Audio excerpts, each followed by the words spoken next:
최경영의 최강 시사.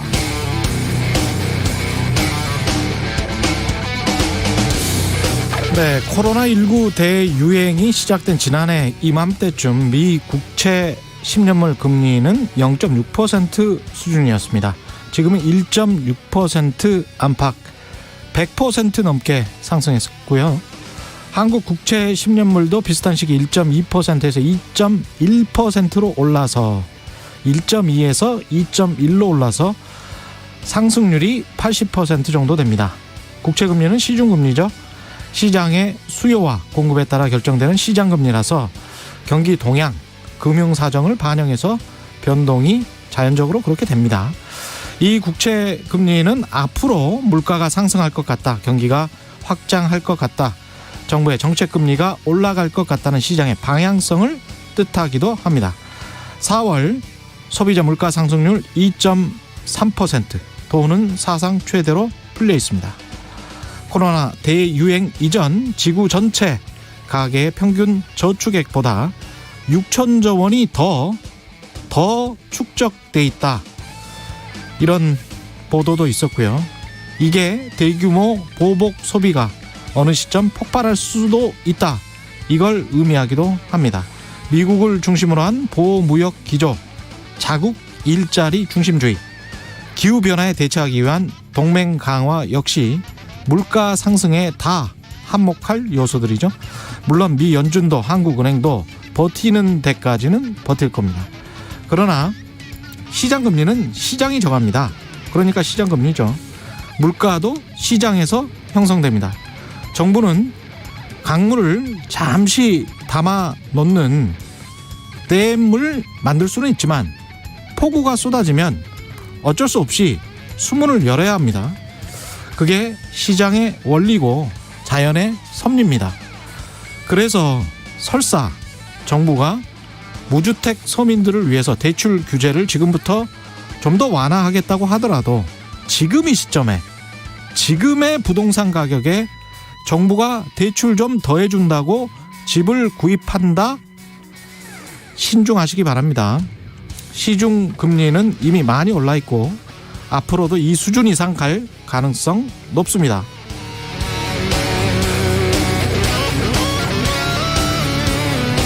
네, 안녕하십니까. 5월 6일 세상에 이익이 되는 방송 최경영의 최강시사 출발합니다. 저는 KBS 최경영 기자고요. 최경영의 최강시사 유튜브에 검색하시면 실시간 방송 보실 수 있습니다. 문자 참여는 짧은 문자 50원, 긴 문자 100원이 드는 샵9730, 무료인 콩 어플에도 의견 보내주시기 바랍니다. 오늘 1부에서는 가상화폐, 가상자산 투자자 보호 법안 준비 중인 더불어민주당 김병욱 의원 만나보고요. 2부에서는 당권 도전 선언한 국민의힘 조혜진 의원과 당 안팎에서 불거지고 있는 도로 영남당 논란, 범야권 대통합의 구체적 방안 함께 이야기 나눠보겠습니다.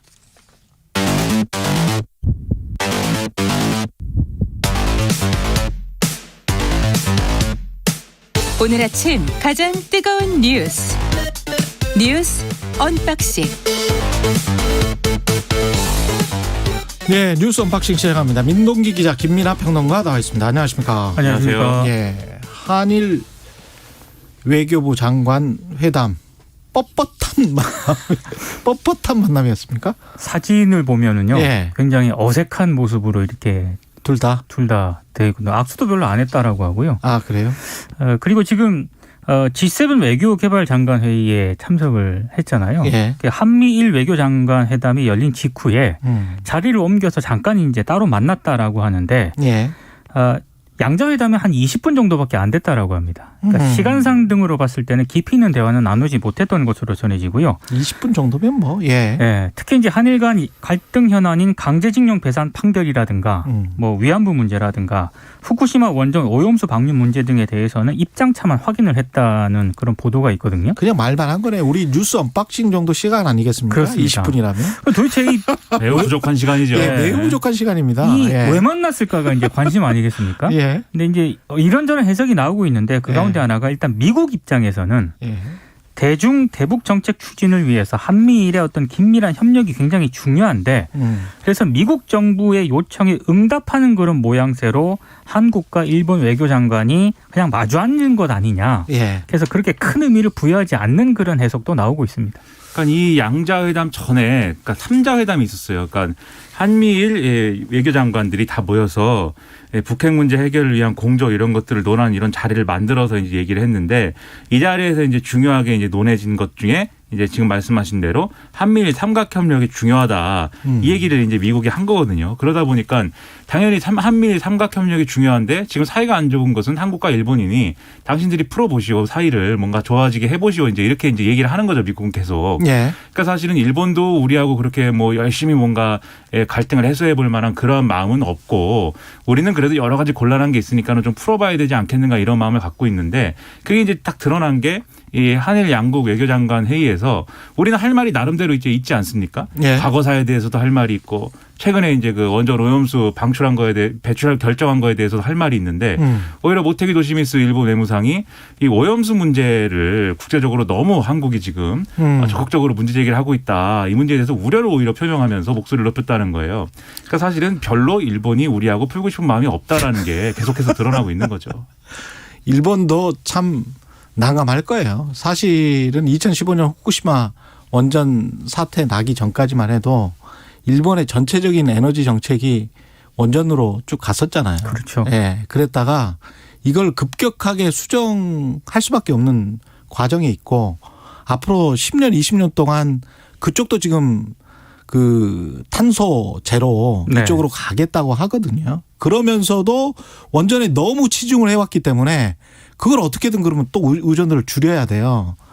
그러니까 이제 이 문제는 그만하면서 그 원전은 폐쇄해 가는 조금씩 이 우리랑 똑같은 상황이에요. 근데 우리보다 훨씬 더 원전 의존도가 높았기 때문에 일본도 국내적으로 뭐 할 수 있는 게 별로 없을 것 같아요. 그러니까 원전이라는 게 일본의 입장에서는 지금 말씀하신 대로 이제 에너지 정책의 차원도 있지만 그렇죠. 사실은 지역 경제 차원도 있고 이게 오염수 방류 문제가 동북부 지역에 이제 좀 낙후된 경제나 이런 것들을 좀 해소해 봐야 되는 그런 카드가 돼야 되는데 아무튼 그런 이제 경제 문제가 있고 그다음에 안보 문제가 있습니다. 원전이라는 게 또 에너지를 만들기 위한 수단이기도 하지만 늘 그렇듯이 어떤 핵물질 재처리를 통해서 이제 뭐 혹시라도 뭐 나중을 위해서 사실은 뭐 핵무기를 만든다든지 뭐 이럴 수도 있는 거 아닙니까? 그러니까 사실은 굉장히 복합적인 판단을 그동안의 일본 원전 정책에서는 기본적으로 깔고 이제 왔던 거거든요. 그러니까 그거는 조금 대로 좀 꼼쳐놨지 않았을까요? 그동안 이제 계속해서 이 재처리를 해왔어요. 이걸 핵무기를 만들지는 않지만 그럼요. 그 핵무기를 언제라도 만들 수 있는 어떤 준비라든가 이런 것들은 충분히 해왔는데 기술은 있을 것이고. 그렇죠. 그러니까 사실은 이걸 쉽게 버리지 못하는 이유들이라는 게 이제 일본은 있다는 겁니다. 근데 이제 그 문제는 우리 정부도 자유롭지 않기 때문에. 그렇죠. 근데 우리는 훨씬 더 이제 그 요인이 적은 건데 아무튼 이것과 관련돼서 그래서 이제 일본이 풀 마음이 없다라는 게 여러 가지로 이제 마음의 문제도 있지만 구조의 문제도 있다라는 건데 국가 안보의 문제. 그렇죠. 근데 이 G7 이 외교 개발 장관 회의라는 것도 사실 이 그러한 이제 측면이 있는 거죠. 그러니까 사실은 이 G7의 외교 개발 장관들이 모여서 이제 무엇을 하는 거냐. 사실은 G7 정상회의 전에 대략 각국의 어떤 이 외교적인 어떤 이해관계나 이런 것들을 한번 정리하는 차원에서 이제 모여서 논의한 거 아닙니까? 근데 여기서 이제 공동 성명을 냈거든요. 이 공동 성명에 우리가 이제 관심 가질 만한 내용이 이제 북한에 대한 어떤 대화에 나서라 이런 압박이 포함이 돼 있습니다. 그러니까 사실은 우리가 남북 관계 개선 요구나 이런 것들도 같이 포함되어 있어서 우리가 볼 때는 대북 문제 풀 때 상당히 좋은 국면이 좀 만들어진 것 같지만 지금 이 G7 이 외교 개발 회의의 핵심은 뭐냐면 미국의 친구들을 한 자리에 모으는 그런 차원이 지금 그런 차원의 회의가 지금 되고 있는 거거든요. 그렇죠. 그래서 사실 우리하고 일본하고 풀어야 된다라고 미국이 그래서 얘기하는 겁니다. 그러다 보니까 결국은 이 지정학적 이해관계로부터 자유롭지 못한 상태로 남북 문제도 그렇고 일본의 이거 원전수 문제도 그렇고 그다음에 이 한일 관계 문제도 그렇고 다 지금 종속되어 있는 상황이라서 그렇습니다. 더더욱 이게 우리로서는 풀기 어려운 과제가 지금 되고 있는 거죠. 일본 국민들 생각도 우리 국민들 생각하고는 완전히 다른 것 같고 특히 과거사 문제와 관련해서도 그렇고요. 그래서 이게 뭐 계속 그리고 사실은 이제 정치라는 것은 국내 유권자 투표가 가장 중요하지 않습니까? 근데 그걸 쉽게 또 타협할 수는 없는 거거든요. 지금 일본 같은 경우는요. 정의용 그 장관이 외교부 장관으로 취임한 게 지난 2월이거든요. 예. 아직까지 양국 외교부 장관하고 전화 통화는 물론이고 만난 적도 없어요. 이번에 처음 만난 겁니다. 이번에 처음. 예. 예. 그리고 지금 우리 같은 경우에는 강창일 주일 한국 대사 있지 않습니까? 예. 지난 1월에 부임을 했거든요. 근데 일본 총리뿐만 아니라 지금 모태기 외무성하고 지금까지 만나지도 못하고 있고 일본 국왕에게 신임장 제정도 지금 못한 그런 상태입니다. 아, 그러니까 지금 일본이 이 문제에 있어서 우리 정부를 어떻게 대하는지가 단적으로 드러나고 있는 거죠. 근데 이게 스가 요시히데 이 내각이 들어서면서 약간 기대감이 있었잖아요. 그래도 예. 아베 신조랑은 다를 거다 이런 예. 기대감이 있었는데 사실 외교 문제에 있어서는 아직도 아베 신조를 중심으로 한 이 일본 내에 그 상당히 우파적인 이런 어떤 집단들이 상당히 좌우를 하고 있습니다. 그래서 스가 요시히데는 약점이 외교니까 예. 이것은 우리가 자민당 내에서 좀 백업을 해주자 이런 분위기 속에서 사실은 큰 어떤 흐름이라든가 이런 것들을 그쪽에서 잡고 있거든요. 예. 그러니까 사실은 이 총리가 바뀌어도 이게 안 풀리는 겁니다. 예. 미국이 뭐 서로 악수하고 화해해라라고 하면 뭔가 다른 논의가 있고 뭐 흘러가야 되는데 그렇죠. 미국의 또 지도력도 과거하고는 그렇게 다른 것 같습니다. 그 그리고 위상이라는 게. 예. 이 미국 일본의 전략 속에 우리의 위치는 뭐냐 이런 문제는 이제 같이 엮여 있겠죠. 고민을 좀 해봐야 될 것 같고 오늘부터 이제 김부겸 국무총리 후보자에 대한 청문회는 열리는데 5월 4일이었죠. 장관 후보자들 청문회 열렸었지 않습니까? 네. 민주당이 좀 고민을 할 것 같아요. 그러니까 어제까지 여야가 문승욱 산업통상자원부 장관 후보자만 적격 의견으로 청문 보고서를 채택을 했거든요. 예. 근데 지금 안경덕 그 고용노동부 장관 후보자 있지 않습니까? 네. 청문 보고서는 채택을 안 했는데 일단 합의는 했습니다. 합의는 했다. 청문회가 좀 늦게 끝나가지고 보고서 예. 채택이 약간 좀 늦어졌는데요. 예. 근데 하지만은 지금 국민의힘 같은 경우에는 나머지 그 3개 장관 후보자에 대해서는 약간 부적격적으로 지금 기류가 흐르고 있기 때문에 국민의힘은 예. 예, 지금 민주당 같은 경우에는 굉장히 고심인데요. 새 장관. 새 장관입니다. 누구죠? 임혜숙 과학기술정보통신부 장관 후보자, 장관하고 예. 박준영 해양수산부 해수부 장관 후보자, 노영구 국토교통부 장관 후보자 이렇게 3명이죠. 근데 이게 조금 온도 차는 있습니다. 온도 차는 좀 예. 있고. 야당 이 국민의힘은 임혜숙 과학기술정보통신부 장관 후보자는 정말 안 된다 이것은 지명 철회를 해야 된다 네. 이런 입장을 얘기를 하고 있고 예. 박준영 해양수산부 장관 후보자는 부적격 인사임이 분명하다. 이거는 예. 보고서 채택도 못한다. 이렇게 얘기를 하고 노영구 국토교통부 장관 후보자 셋 중에서는 가장 문제가 덜하지만 그래도 부적격 인사이다. 이렇게 얘기를 하고 있습니다. 그러면 각각 임혜숙 후보자에 대해서는 절대 안 된다는 거고 예. 박준영 후보자에 대해서는 청문 보고서 채택엔 동의는 안 하겠지만 임명 강행을 할 경우에는 그럼 뭐 어떻게 할 것인가 이거 좀 고민스럽다라는 얘기고 예. 노영욱 장관 후보자에 대해서는 부적격 의견을 담아서 보고서를 채택하는 것까지는 가능하지 않을까 뭐 이렇게 생각할 수 있는 문제이기 때문에 예. 결국은 그러면 임혜숙 후보자를 여당이 지명 철회라든지 또는 자진 사퇴를 이끌어낸다든지 이런 해법을 꺼낼 수 있을 거냐가 이제 관건이 되고 있는 거죠. 임혜숙 후보자로 관심이 쏠리고 있군요. 예. 그러니까 민주당 같은 경우에도 노영욱 국토부 장관 후보자 같은 경우에는 국민의힘을 좀 설득을 할 수도 있을 것 같다. 이런 분위기가 좀 있는 것 같아요. 예. 예. 근데 이제 나머지 두 후보자에 대해서는 워낙 여론도 좋지 않은 데다가 국민의힘 쪽에서는 딱 두 사람을 찍었거든요. 예. 그리고 지금 국민의힘 같은 경우에도 완전히 다 반대하는 게 아니고요. 뭐 최소한 두 사람은 절대 안 된다 이런 입장을 고수를 하고 있기 때문에 또 약간 뉘앙스가 좀 다릅니다. 그래서 그렇죠. 아마 민주당의 고민이 그래서 더 깊어지는 것 같습니다. 임혜숙, 박준영. 거기다가 이제 예. 국무총리 후보자는 국회에서 임명 동의안 표결을 해야 되기 때문에 그렇죠. 예. 이거를 장관 후보자를 5명 다 임명 강행한 다음에 그다음에 이 표결도 일방 처리하게 되면은 예. 이게 이제 여론에 상당한 부담이 될 수밖에 없기 때문에 그렇죠. 뭔가 하나를 양보하고 뭔가 합의하는 모습을 보여줘야 된다는 점에서도 그럼 뭘 포기하고 뭘 그럼 취할 것이냐 여당 입장에서 상당히 골치 아플 수밖에 없는 거죠. 4월 7일 재보궐선거가 있었으니까 지금 한 달 정도 지났는데 바로 강행 처리하기는 좀 힘들지 않겠습니까? 그렇죠. 여당도. 그래서 예. 내부에서도 예. 이거는 그래서 임혜숙 후보자라든지 뭔가 우리가 포기해야 되는 부분이 있는 거 아니냐 이런 얘기가 한쪽에서 나오는데 예. 또 다른 한쪽에서는 그거 포기하면 그러면 예를 들면 김부겸 후보자 청문회나 이런 국면에서 예. 국민의힘이 우리를 봐주는 거냐 저쪽도 뭐 지도부 선거하고 이러느라 강경론이 지금 대세인데 그러지도 않을 거 아니냐 뭐 이렇게 얘기가 이제 부딪히고 있어서 아니 근데 그거는 뭐 상대적으로 계속 저쪽에서 봐줄 거냐 안 봐줄 거냐 그게 아니고 어떤 장관 후보자로서의 적격성 기준을 가지고 그렇죠. 예, 그거 가지고 아닌 것 같다라고 그러니까 실제로 생각을 하면 민주당 의원들도 그렇게 해야죠. 청문회장에서는 상식적으로 해야 될 것 같아요. 장관 예. 후보자들에 대해서 많이 이제 방어를 하지 않았습니까? 예. 근데 이제 그건 청문회장에서 그랬고요. 실제로 그렇죠. 민주당 내부에서 논의를 하다 보면은 예. 너무한 것 아니냐라는 의견도 지금 적잖게 나오고 있는 또 상황이에요. 밖으로는 이게 뭐 여러 가지로 기분이 나쁠 만한 이런 여러 가지 요인들은 있지만 그동안 예. 문제 제기된 게 예. 장관 직무를 수행하기가 어려운 그러한 낙마 사유는 아니다라고 지금 여당 의원들은 주장을 하고 있거든요. 셋 다 예. 지금 문제가 되고 있는. 그래서 이제 이게 결국은 뭘 포기하냐의 이제 어떤 공학적인 얘기로 가는 건데 그렇다면 국민 여론을 가장 중심에 놓고 판단하는 게 예. 올바른 판단을 내리는 근거가 될 것입니다. 예. 알겠습니다. 아, 오늘 좀 짧았네.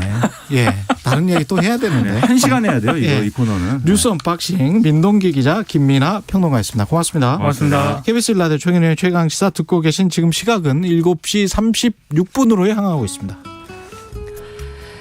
오늘 아침 공기가 무척 쌀쌀합니다. 5월 기온으로는 가장 낮은 기온을 기록한 곳도 있었습니다. 추풍령의 경우 오늘 아침 최저기온 1.7도를 기록하기도 했는데요. 맑은 날씨에 볕이 좋기 때문에 한낮 기온은 대부분 20도를 훌쩍 넘겠습니다. 서울과 세종, 제주의 낮 최고기온 23도, 부산은 21도가 예상되고 광주와 대구는 25도, 강릉은 26도 안팎까지 올라 일교차가 상당히 벌어진다는 점 염두에 두시기 바랍니다. 낮 한때 구름이 많이 끼긴 하겠지만 전반적으로 맑은 날씨가 예상되고요. 내일 아침부터 낮 사이에는 비가 내리는 곳이 많겠습니다.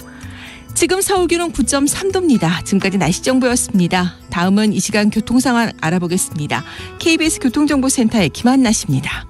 네, 휴일 다음 날 맞는 출근길이어서 평소 목요일보다 많이 밀리고 있습니다. 중앙고속도로 춘천 방향으로 가산 부근 1차로에서 승용차 관련 사고 나서 밀리고 있습니다.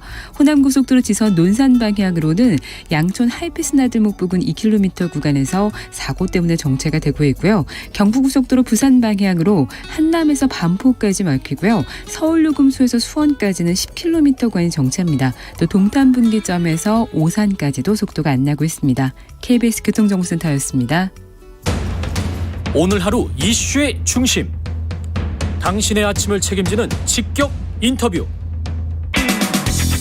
여러분은 지금 KBS 1라디오 최경영의 최강시사와 함께하고 계십니다.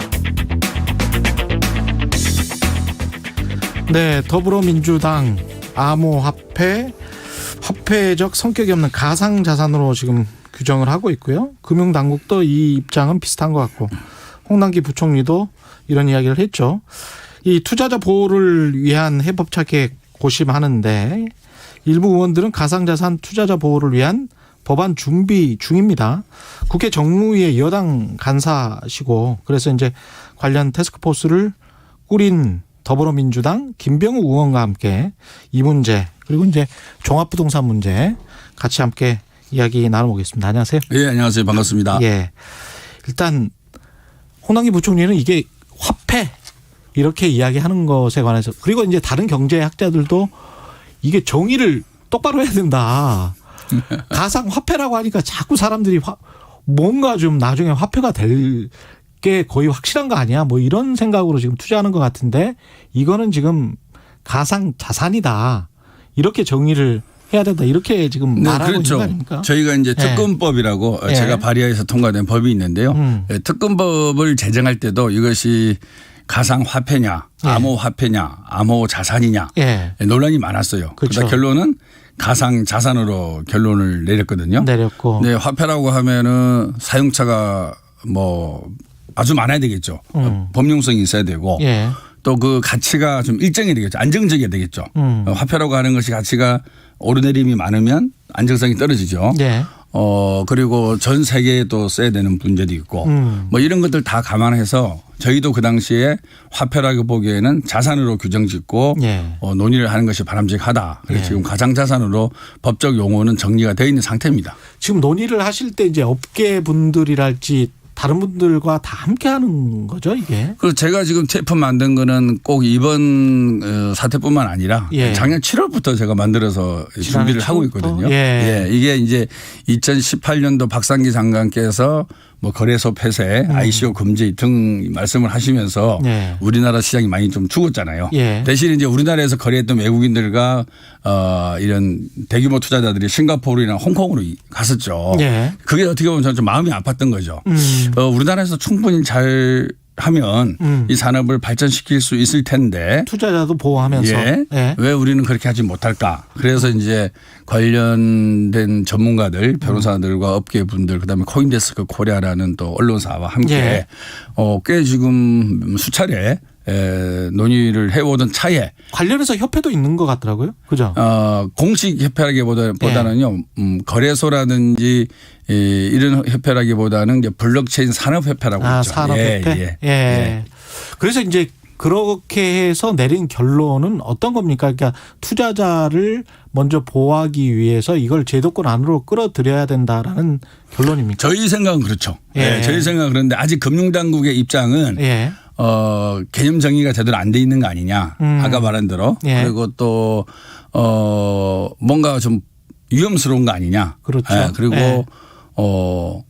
관계 부처를 어떻게 해야 될까. 특히 공무원들 사고방식이 그렇죠. 그렇죠. 근데 저희는 그것보다는 예. 엄연하게 우리나라뿐만 아니라 전 세계에서 거래가 아주 많이 되고 있고 또 2017, 18년도 다른 게 그때는 순전히 개인 투자가들의 거래가만 주로 이루어졌었거든요. 예. 근데 최근에는 다 아시다시피 기관 투자가들도 거래를 하고 있고 예. 싱가포르 같은 경우는 싱가포르 국가에서도 암호화폐 관련 은행에 투자를 하겠다 이런 발표를 한 걸로 알고 있습니다. 예. 그래서 과거와 완전히 다르거든요. 예. 이런 측면이라든지 우리나라에 있는 삼성전자의 핸드폰 그 S10 이상의 핸드폰에도 가상자산을 보관할 수 있는 지갑이 들어가 있어요. 예. 그런 식으로 많이 진화가 되고 있는데 아직도 우리나라의 금융당국의 시각은 4년 전과 별 다른 게 없지 않느냐. 이게 이제 저희가 바라보는 실망의 포인트죠. 그래서 분명히 그 혹시 그 버블닷컴 아시죠? 옛날 예. 코스닥 시장 한참 클 때요. 2000년도에. 예.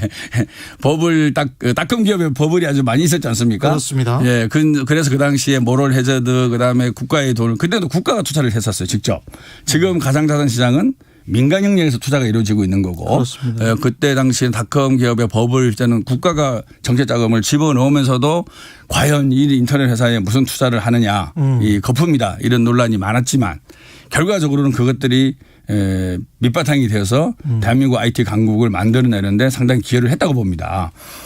지금 이 상황을 그 당시와 정확하게 비교를 한다는 것은 역사가 평가할 거지만 예. 저는 나름대로 블록체인 기술에 기반한 이 가상산업의 미래 성장성, 확장성은 상당히 있을 것이다. 예.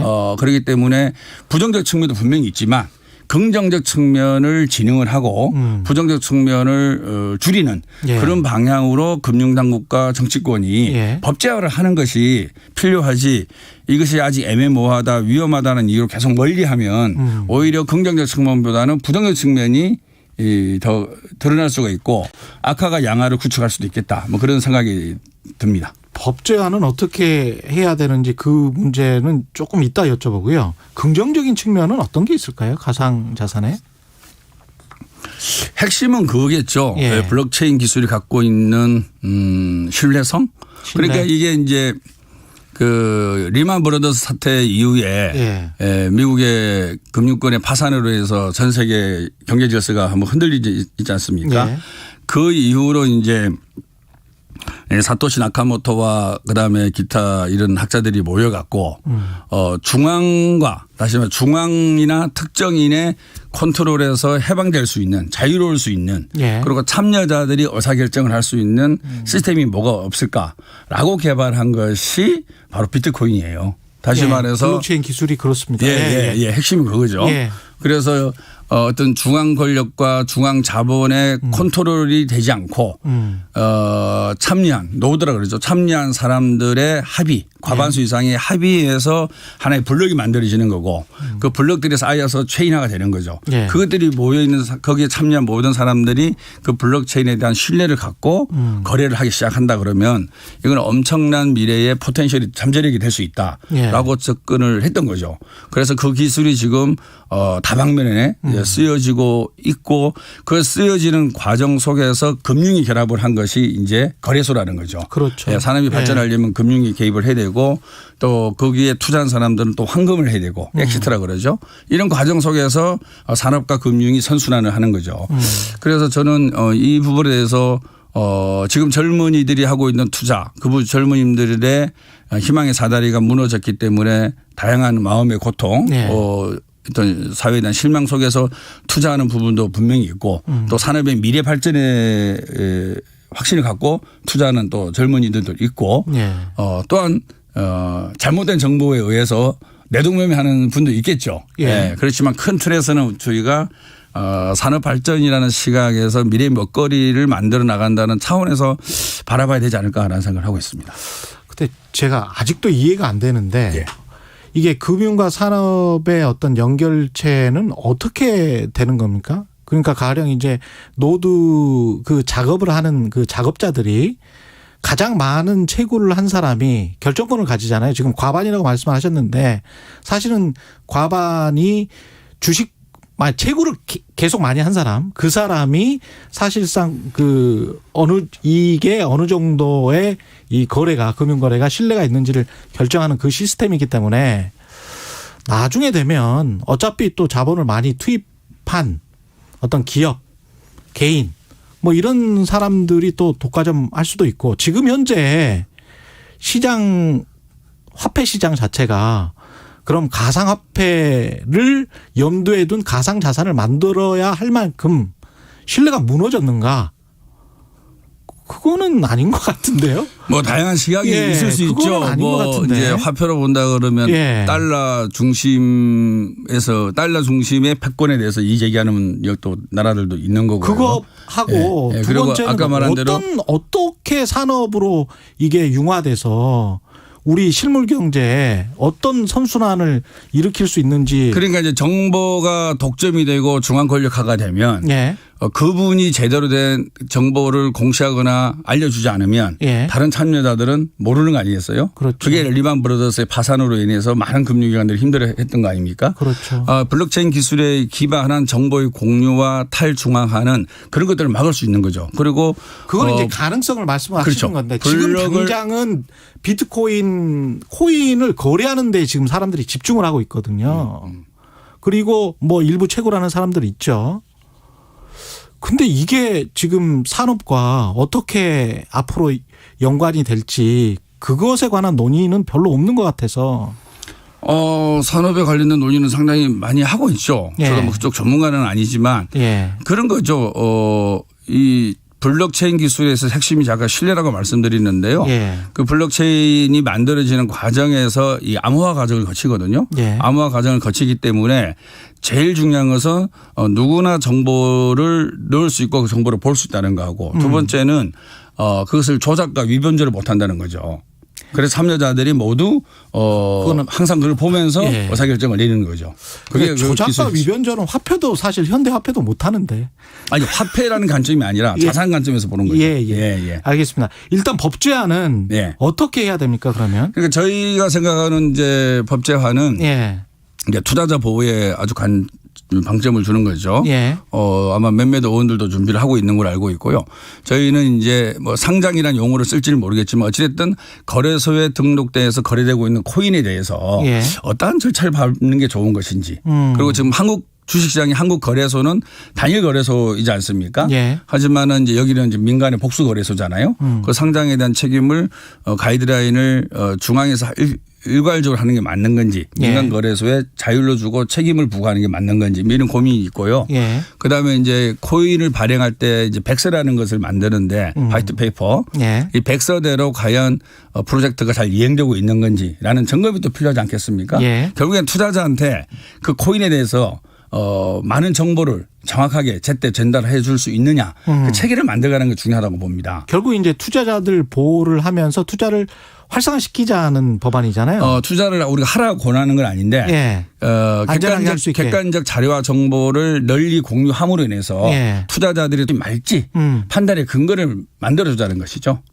이 관련해서 만약에 이 법제화가 되면 영향은 어떻게 될 것 같습니까? 저는 시장이 좀 건전화되지 않을까 싶습니다. 지금 이제 금융당국에서는 법제화가 되면 더 폭등하지 않겠냐 뭐 이런 우려도 하는 것 같아요. 그렇죠. 저는 일단 오히려 공시화되니까. 네, 공시화되니까 저는 오히려 아닐 거라고 봐요. 지금 뭐 소위 비트코인이나 이더리움이나 이렇게 전 세계적으로 유통되는 코인 관련된 것은 별 변화가 없겠지만 소위 잡코인이라고 하는 알트코인이라고 하는 것 중에서는 또 그렇지 않은 부분도 일수 있다고 보거든요. 그런 부분의 코인에 대해서는 제도화되어가는 과정 속에서 조금씩 이 시장에서 정리할 수 있는 시간도 벌 수 있지 않을까라는 생각을 합니다. 그래서 이 법제화가 마치 가상자산을 인정하게 되고 그러면서 가상자산이 상승한다. 그 논리보다는 법제화를 통해서 옥석을 제대로 구분해낼 수 있는 하나의 계기가 될 것이고 그리고 이 속에서 투자자들도 묻지마 투자나 내동매매가 아닌 코인을 제대로 보고 판단하고 투자할 수 있는 그런 어떤 그 학습을 할 수 있는 계기가 되지 않을까 그런 기대를 하고 있습니다. 다른 나라들도 이렇게 적극적으로 법제화해서 안으로 끌어들이려고 제도권 안으로 끌어들이려고 하고 있습니까? 아니면 네, 그렇죠. 이미 한 어떤 법안이 있습니까? 뭐 프랑스도 법명은 생각이 안 나는데요. ICO를 합법화했고요. 일본도 전자거래 관련된 법 속에서 코인을 합법화해서 지금 거래를 하고 있고요. 카나다도 비트코인 관련된 ETF 상품을 개발해서 하고 있고요. 스위스 같은 경우가 가장 적극적이죠. 크립토 뱅크 다시 말해서 가상은행이죠. 가상은행도 5개 지금 운영을 하고 있고요. 추크라는 도시에서는 비트코인과 이더리움으로 세금도 내고 있다고 합니다. 그래서 아까 뭐 어디 산업까지 발전돼 있냐 이런 말씀하셨는데 외국의 사례를 보면 다양하게 하고 있고 특히나 중국은 CBDC라 그래갖고 물론 이제 미국과의 관계도 있겠지만 디지털 화폐를 국가에서 본격적으로 지금 개발해 하고 있다는 얘기를 듣고 있죠. 이게 결국 가상 자산으로 시작해서 가상 화폐 이야기를 계속 할 수밖에 없는 왜냐하면 결국 이제 미국 달러 때문에 미국 달러의 패권이 있으니까 거기에서 벗어날 수 있다면 세계 경제에는 도움이 될 수도 있겠죠. 예측이 참 어렵습니다. 참 예측이 어렵습니다. 어렵습니다. 이게 굉장히 큰 이야기들이기 때문에. 그런데 문제는요. 전 세계에서 이렇게 다양하게 시도를 하고 있는데 우리는 너무 소극적이고 부정적이다. 저는 그게 참 안타까운 거죠. 그래서 산업적 측면에서 한번 봐보자. 봐보고 그리고 우리가 이것을 전향적으로 볼 때 투자자는 보호된다. 그런 생각을 좀 할 필요가 있다고 봅니다. 참 이게 금융 심상품 같은 건데 잘못돼서 지난번에 무슨 뭐 2008년 금융위기 때 CDO 같은 그런 거 우리는 안 했는데 미국은 해가지고 미국 망했잖아요. 그래서 겨우 일어난 건데 그래서 저는 하루빨리 법제화가 필요하지 않느냐. 그리고 이런 뭐 이 경쟁 매매를 할 경우에는 항상 시세 조정과 주가 조작의 가능성이 있는 거지 않습니까? 그 부분에 대해서 모니터링도 막아야 되겠죠. 모니터링을 해야 된다. 그래서 거래소에서 자체적으로 모니터링 하든 자율규제기구를 만들어서 모니터링을 하든 모니터링 한다라는 시그널만 줘도 그래서 상당히 투자하는 사람들도 법을 지키면서 투자를 하려고 하지 않을까. 그런데 그렇게 되면 가상자산의 원래 그 원칙 뭐 투자한 노드들이 결정을 한다는 거 아니에요? 금융거래 신뢰를 그 원칙을 결국은 금융위가 결정을 하게 되는 또는 거래소 공식 거래소가 결정하는 그런 거기 때문에 가격을 얘기하는 거죠. 가격을. 시세 조정과 주가 조정. 가격 이야기 나왔으니까 종부세 아파트 가격 이 종부세 관련해서 법안 발의를 또 하신 게 있죠. 종부세 기준화나 법안을 발의를 하셨는데. 사실 종부세뿐만 아니라 재산세 기준 완화가 사실 더 큰 분야였는데 언론에서는 이제 9억 12억 그것만 쓰고 있죠. 전반적으로 좀 소개를 해 주시죠. 저는 이제 어떤 생각이냐면은 우리나라의 독특한 주거 문화가 있죠. 내 집 마련에 대한 욕구. 그거는 정말 전 세계에서 가장 강할 겁니다. 저는 그리고 우리나라 과거 정부의 주택 정책은 내 집 마련을 지원해 주는 정책으로 국가가 운영을 했었어요. 자기가 집을 마련할 때 금융과 재정과 세제로 어떻게 지원할 거냐. 근데 최근에 이제 집값이 너무 이제 오르다 보니까 이 1세대 1주택에 대해서도 내 집 마련이라기보다는 수요 억제책으로 이제 방향을 태어난 거 아니겠습니까? 예. 그래서 이제 보유세도 높이고 예. 다주택자에 대해서는 취득세도 높이고 그럼에도 불구하고 저는 그 정책의 방향에 대해서는 부동산이 워낙 급등을 하고 투기를 건전해야 되니까 기본적으로 긍정을 하는데 문제는 이제 1세대 1주택자를 어떻게 바라볼 거냐라는 예. 차원이거든요. 예. 저는 1세대 1주택자에 대해서는 아까 말씀드린 대로 내 집 마련의 욕구의 결과다. 예. 라는 차원에 좀 바라볼 필요가 있지 않을까. 그래서 결과적으로 이제 있습니다. 재산세, 종부세를 어느 정도 완화해 줘야 된다. 이 법안에는 어떻게 돼 있습니까? 저는 재산세는 한 5% 정도. 재산세가 지금 있잖아요. 현재 과세 구간이 3억 원 초과만 예. 6천만 원, 6천만 원에서 1억 5천, 1억 5천에서 3억 원 초과 이렇게 돼 있어요. 예. 그러니까 이제 과세 구간도 너무 옛날식이죠. 지금 예. 집값에 비해서는 안 맞는 거죠. 그래서 집값이 오르고 집값에 따른 공시가 현실화율도 오르고 그리고 공정가액 시가 반영 비율도 지금 오르고 있거든요. 예. 100%까지 간다는 거 아니겠습니까? 예. 그래서 가만히 있어도 지금 세율로 보면은 집값 오른 것만큼 예. 세금을 많이 내야 되는 건데 예. 특히 이제 집값에 관계없이 세금을 내는 게 재산세 과목입니다. 그래서 재산세 과목을 한 15% 정도 좀 인하해 주는 것이 맞지 않느냐. 집값이 급등했으니까. 어떤 대상의 아파트들? 재산세는 이제 모두 다 해당되는 거죠. 모두나 그러니까 이제 시청자들께서 좀 혼돈을 겪는 건데요. 1가구 1주택은 모두 다 재산세 감면하자. 네. 그러니까 모든 집의 재산세를 과세를 하고 예. 종부세 대상되는 주택은 재산세 중복분을 차감을 해서 과세를 하게 됩니다. 알겠습니다. 예, 예. 더불어민주당 김병우 의원이었습니다. 고맙습니다. 너무 억울하다며 한 경비원이 세상을 뜬 이후에도 사회의 약한 고리에 가해지는 갑질들은 2021 KBS 연중기획 기억을 기록하다. 각 가정에 아마 한 분, 두 분 정도는 경비원 하시는 그 부모님이라든가 형제들이 많이 있을 겁니다. 인식이 잘못된 거죠. 너희들은 내가 얼마씩 주고 예를 들어서 몇천 원씩 주고 너희들은 쓰는 사람이니까 내가 시키는 대로 해야 된다. 이런 근본적인 사고방식을 떠오지 않고서는 이게 계속 앞으로도 일어날 겁니다.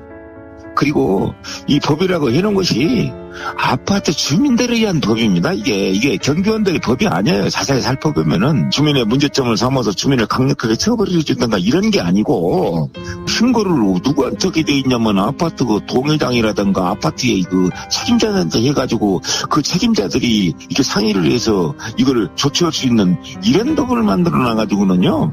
이 법을 100번 만들어놔야 뭡니까? 경비원을 폭행한 지금도 더 하고 더 맞고 이거는 평생 동안 이런 제2의 최이석 제3의 최이석이 계속 나올 겁니다. 주민의 갑질에 시달리다 숨진 경비원 최희석 씨. 그의 형 최광석 씨는 기억합니다. 정부가 제2의 최희석을 막고자 범정부 갑질 피해 신고센터를 운영하고 있지만 지금도 현장에는 갑질 피해를 당하는 경비원들의 고통이 계속되고 있습니다. 주민은 경비원에게 불편함을 얘기하고 해결책을 요구할 수 있지만 그것은 반드시 갑질과 구분돼야 합니다. 당신과 대한민국의 기억, KBS가 기록합니다.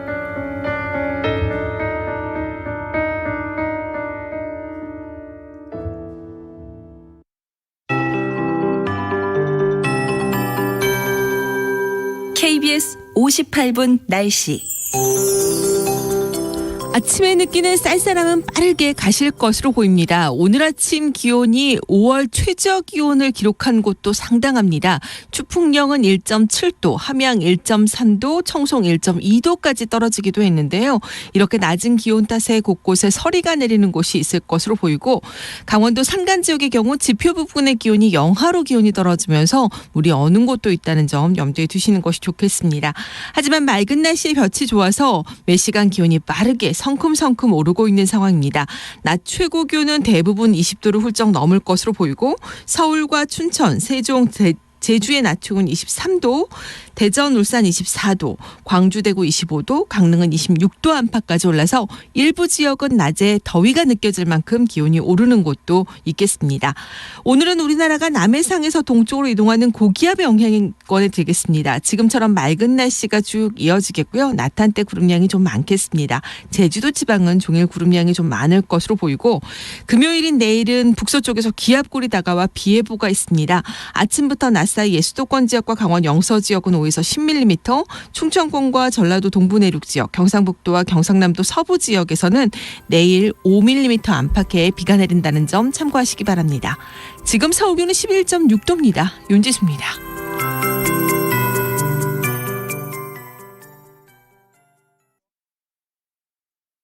정성을 다하는 국민의 방송 KBS가 8시를 알려드립니다. AM 711kHz, FM 97.3MHz, KBS 1라디오입니다. HLKA.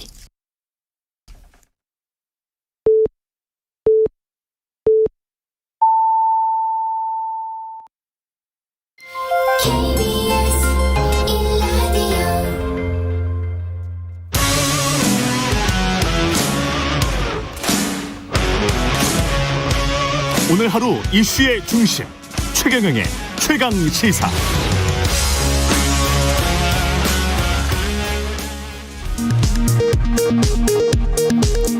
라디오 정보센터 뉴스입니다. 오늘부터 이틀간 김부겸 국무총리 후보자에 대한 인사청문회가 국회에서 열립니다.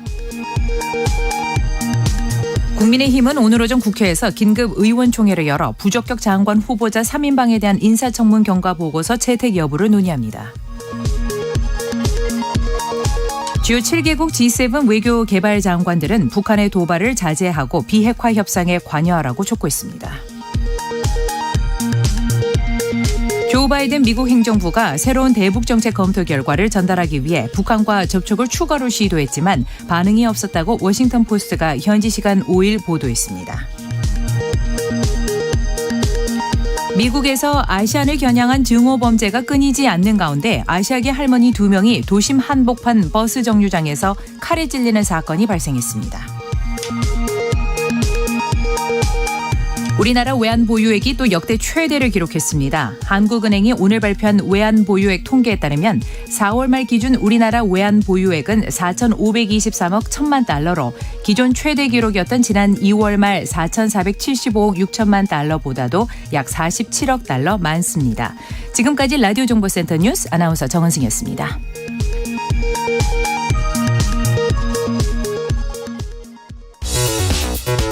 여러분은 지금 KBS 1라디오 최경영의 최강 시사와 함께하고 계십니다. 네, 원내대표 경선 끝낸 국민의힘 이제 6월 전당대회 앞두고 당대표 경선 분위기 차츰 달아오르고 있습니다. 국민의힘 당권 주자 중 가장 먼저 출마 선언하신 분입니다. 지금 국민의힘엔 서민의 마음을 아는 눈물 떨군 보리밥으로 자란 사람이 필요하다. 이렇게 강조하고 계시죠. 삼선 중진 의원, 조혜진 의원 모셔서 출사표 그리고 여러 가지 정치 현안 입장 들어보겠습니다. 안녕하십니까? 예, 반갑습니다. 조혜진입니다. 예. 일단 당권 주자 중에 가장 먼저 출마 선언을 하셨는데 왜 예. 출마의 변? 예. 왜 나오셨는지. 예. 예. 삼선돼서 들어오면은 중진으로서 역할 책임 있게 잘 하려고 처음부터 각오를 했었고요. 예. 마음을 다짐했었고 내년 3월 9일 대선 때까지 나라나 우리 당이나 제일 중요한 시기고 이 시기에 당 개혁하고 또 범야권 후보 대통합과 후보 단일화하고 예. 그래서 대선에서 이기는 것이 절체절명의 과제고요. 그걸 이끌어가야 될 사람이 이번에 전당대회에서 선출되는 대표인데 예. 저희에게 주어진 그런 역할을 가장 잘할 사람이 저라는 생각 제가 꼭 그 역할을 해야 될 상황이다라는 판단이 들어서 출마했습니다. 출마 선언문을 제가 사실은 전문을 다 읽어봤거든요. 예, 아주 긴데요. 예. 한 20분 걸리는데. 예, 긴데 쭉 읽어봤는데. 예. 어렸을 때 진짜 힘들게 잘하셨더만요. 예, 시골이 예. 다 저희 때는 어려웠지만은 예. 그 어려운 중에서도 거의 뭐 바닥이나 마찬가지인 경제 형편에서 예. 요즘으로 말하면 기초생활수급자 그때는 생활보호 대상자라고 했는데 예. 그래서 제가 초등학교 5학년 때까지 저희 5 식구가 흙으로 지은 초가집 이 코딱지만한 단칸방에 예. 호롱불 켜놓고 그것도 월세방으로 우리 집도 아니고 예. 월세로 초등학교 5학년 때까지 살았으니까 뭐 더 길게 설명 안 해도 예. 예. 근데 일단 이렇게 나와서 내가 뭐라고 해야 될까요? 중도 확장을 할 수 있는 적임자다. 예. 이런 표현도 있었던 것 같고. 예. 예. 예. 왜 그렇게 생각을 하세요? 일단 제가 말씀드린 대로 태생이 예. 살아온 과정이 이 국회의원 되기 전까지는 예. 뭐 거의 한 40년을 제가 까마득하게 바닥에서 살아왔기 때문에 예. 우리 사회의 중산층 또는 서민, 빈민 또 사회적 약자 이런 분들의 삶의 애환을 가장 잘 알고 그 마음을 잘 헤아리고 그분들을 위해서 뭘 해드려야 하는지 뭘 도와드려야 되는지 저희 당이 해야 될 역할이 뭔지를 가장 잘 알고요. 제가 당대표가 되면 저희 당이 그런 방향으로 당의 정체성을 세우고 예. 그런 쪽으로 정책을 집중적으로 추진할 거고요. 예. 그리고 제가 이 당에서 한 20년 이상 있으면서 보수정당이 뭐가 문제고 왜 국민들로부터 사랑을 많이 못 받는가. 예. 때로는 호되게 혼나고 심판도 받는가 하는 그 문제를 누구보다 잘 알고 또 대안 어떻게 바꿔야 되는지를 어떻게 개혁해야 되는지를 또 가장 또 잘 알기 때문에 예. 그리고 제가 그 정치 인생은 한 30년 됐는데 그 걸어온 과정이 이 어느 한쪽에 치우쳐 가지고 뭐 이렇게 그쪽에 치우친 유권자들로부터 박수 받는 그런 행동을 안 하고 예. 두루 폭넓게 또 포용하고 융합하고 통합하는 그런 정치를 해왔기 때문에 예. 또 우리 보수 정당뿐만 아니라 중도나 개혁 진보 쪽의 분들의 생각도 반영할 수 있는 여러 가지 이 품을 가지고 있기 때문에 제가 당대표가 되면 그런 쪽으로 외연을 확장하는 노력을 할 거고 지금보다도 훨씬 더 실체가 있는 국민정당 좀 훨씬 더 진정한 의미의 전국정당 만들 적임자가 저라고 생각합니다. 근데 이제 외연 확장 노력을 하실 것 같긴 한데 예. 당장 이제 어떻게 보면 지역구도 이제 그쪽 예. 밀양 쪽이시잖아요. 예. 밀양, 의령, 함안, 장영 예. 이렇습니다. 근데 이제 관련해서 영남일보의 칼럼이 이석우 국무총리 전 비서실장 예. 아시죠? 박근혜 예. 정부 때. 예. 그 이런 정서가 있기는 한 것 같아요. 예. 영남 쪽에. 예. 이 칼럼 내용 중에 일부를 제가 읽어드리겠습니다. 예. 박 전 대통령 탄핵은 애초부터 법치를 무너뜨린 것이다. 예. 그래서 촛불 집회 같은 경우도 민주노총과 정교조 등이 선동한 반정권 반국가 촛불 집회. 예. 이렇게 이제 규정을 하고 있고요. 예. 그래서 당연히 박 전 대통령은 사면돼야 된다. 예. 죄가 없기 때문에. 예. 이런 주장이 있고 그게 어떤 물론 영남일보라는 특이성도 있긴 하겠습니다만은 예. 지역 신문에서 이렇게 외부 칼럼이 실린다는 거는 그쪽 분들은 또 그렇게 생각을 많이 하신다는 거잖아요. 예. 근데 지금 말씀하시는 그 중도 확장은 예. 어떻게 보면 이쪽 분들한테는 조금 불편한 이야기 아닐까요? 예. 어떻게 생각하세요? 그분들도 자기들이 지지해온 이 보수 정당이 예. 수도권이나 중부권 또는 호남까지 이 공감대의 폭을 넓혀서 전국적으로 지지받는 정당이 되기를 바라는 마음은 똑같습니다. 예. 사면은 저도 필요하다고 생각하고. 사면은 필요하다. 예. 그거는 뭐 개인적 차원이 아니라 나라를 위해서나 또 문재인 대통령과 현 정부를 위해서도 필요하다는 생각 때문에 주장을 해왔는데 사면을 주장하는 것은 죄가 없어서가 아닙니다. 죄가 없으면은 재심을 주장해야죠. 예. 재판을 다시 해달라고 요구를 해야 되고 그렇죠. 사면이라는 거는 죄가 있어서 법적으로 죄가 확정이 된 그래서 형을 산 분에 대해서 사후적으로 그걸 용서하는 제도가 사면입니다. 예. 그러니까 그거는 이 칼럼 쓰신 분이 어떤 맥락에서 하시는지 모르겠는데 예. 조금 혼란이 있는 것 같습니다. 죄가 없으면 사면을 주장하는 게 아니고 예. 재심 재판을 다시 해서 무죄로 내려달라 결정해달라고 해야 되는 것입니다. 예, 사면을 주장하는 것 자체가 그런 대목도 있긴 있습니다. 박 전 대통령의 무죄를 예. 인정하고 있는 게 아닌가. 이재용 사면을 못 하고 있는 것이 그래서 이재용 사면과 관련해서 이제 예. 이런 주장을 하고 있는 건데 예. 이 관련해서 이런 이미지 또는 예. 어떤 기존에 가지고 있는 어떤 생각들 예. 영남 위주로 어떤 형성된 어떤 국민의힘의 예. 중도 확장성이 예. 얼마나 가능할 것인가 거기에 예. 관해서는 어떻게 생각하십니까? 지금까지는 많이 정체되어 있었죠. 예. 그거는 우리나라의 오래된 지역 할거구도 지역 대립구도 예. 때문에 영남 어느 보수정당 영남 쪽에 치우친 이 근거지를 가지고 정치를 해온 측면 예. 또 이 민주당 이쪽 또 호남 쪽에 치우쳐서 정치를 해온 측면 그런 오래된 구조적 요인이 있는데 그건 국가적으로 바람직하지 않다는 건 모든 국민들이 다 늘 이야기해 왔습니다. 예. 모두가 이 지역 구도를 허물고 서로 섞여야 된다. 그래서 섞기 위해서 심지어 행정구역 개편을 해서 영호남을 같은 단위로 묶어야 된다. 이런 그 고민까지 나올 정도로 그렇죠. 이 할거구도가 옳지 않다는 건 모든 국민들이 똑같이 생각하는 겁니다. 예. 그런데 또 한편으로는 그런 할거구도에 또 안주해온 그래서 안전하게 전국적으로 지지세를 확장은 못하지만 그래도 우리 지역만은 안전하게 간다. 이런 그 구도에 안주해온 측면도 있는데 그렇게 해서 이 지역구도가 타파가 안 된 거거든요. 그래서 이거는 흔히 말하는 대로 망국적인 지역 할거 구도이기 때문에 예. 여야 할 것 없이 타파하기 위해서 노력해야 되고 우리 당부터 먼저 노력해야 되고 제가 당대표가 되면 그 점에 거의 당의 명운을 걸고 당의 앞으로의 미래를 걸고 여기에 뛰어들 생각입니다. 수도권에서도 폭넓은 지지를 확보할 뿐만 아니고 사실상 우리 당이 겉으로는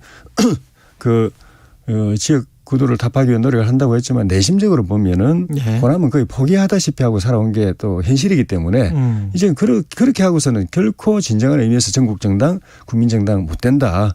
그래서 제가 당대표가 되면 이 부분은 정말 당의 미래, 명운을 걸고 호남에서 호남뿐만 또 수도권, 중부권도 마찬가지지만 특히 내부적으로 거의 포기하다시피 해온 호남 지역에 우리를 지지하는 당원들을 그 폭넓게 확보하고 또 거기에 호남 지역에 있는 분들이나 호남 출신 또는 호남 연고자들 중에서 인재를 대대적으로 발굴해 가지고 우리가 내년에 정권을 인수하게 되면 거기에는 호남 지역의 인재들까지 대폭 참여하는 그런 통합 정부를 만들 생각입니다. 김기현 원내대표가 내일 이제 광주 5.18 묘역 방문하는 것도 예. 그런 어떤 기조 때문입니까? 그거는 예. 당연하기도 한데 예. 어떻게 보면 그런 기조가 아니더라도 예. 당연히 해야 될 일이라고 생각합니다. 예. 구체적으로 조금씩 들어가 볼게요. 황교안 전 대표 복귀한다고 하니까 권성동 의원은 극우 강성 이미지가 있는 분 이렇게 직접 말씀을 하셨단 말이죠. 어떻게 생각하세요?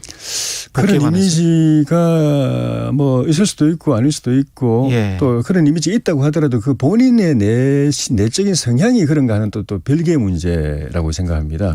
저는 어쨌든 이분이 나라 걱정하고 나라 사랑하고 나라를 위해서 뭔가 공인으로서 역할을 하기 위해서 평생을 살아온 분이라고 생각하기 때문에 그 점에서는 조금 이제 다른 각도가 있지만 시각이 있지만은 어쨌든 그런 이미지가 있다고 가정했을 때 그런 이미지가 우리 당의 얼굴이 된다든가 또는 뭐 당의 노선이 핵심 노선이 된다든가 이렇게 되면은 지금 말씀하신 대로 이 외연을 확장하는 데 문제가 있을 수 있는데 그렇지 않은 상황에서 어쨌든 내년 대선에서 정권을 되찾아오는 일에 전직 당대표로서 또 당원으로서 열성 당원으로서 자기가 뭔가 기여를 하고 보탬이 되겠다고 노력하는 그거 자체를 원천적으로 배제하거나 차단하는 것이 저는 옳지 않다고 생각합니다.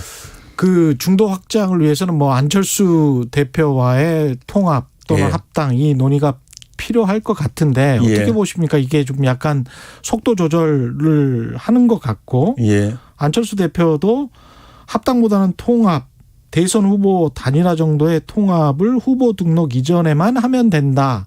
이런 이야기도 했단 말이죠.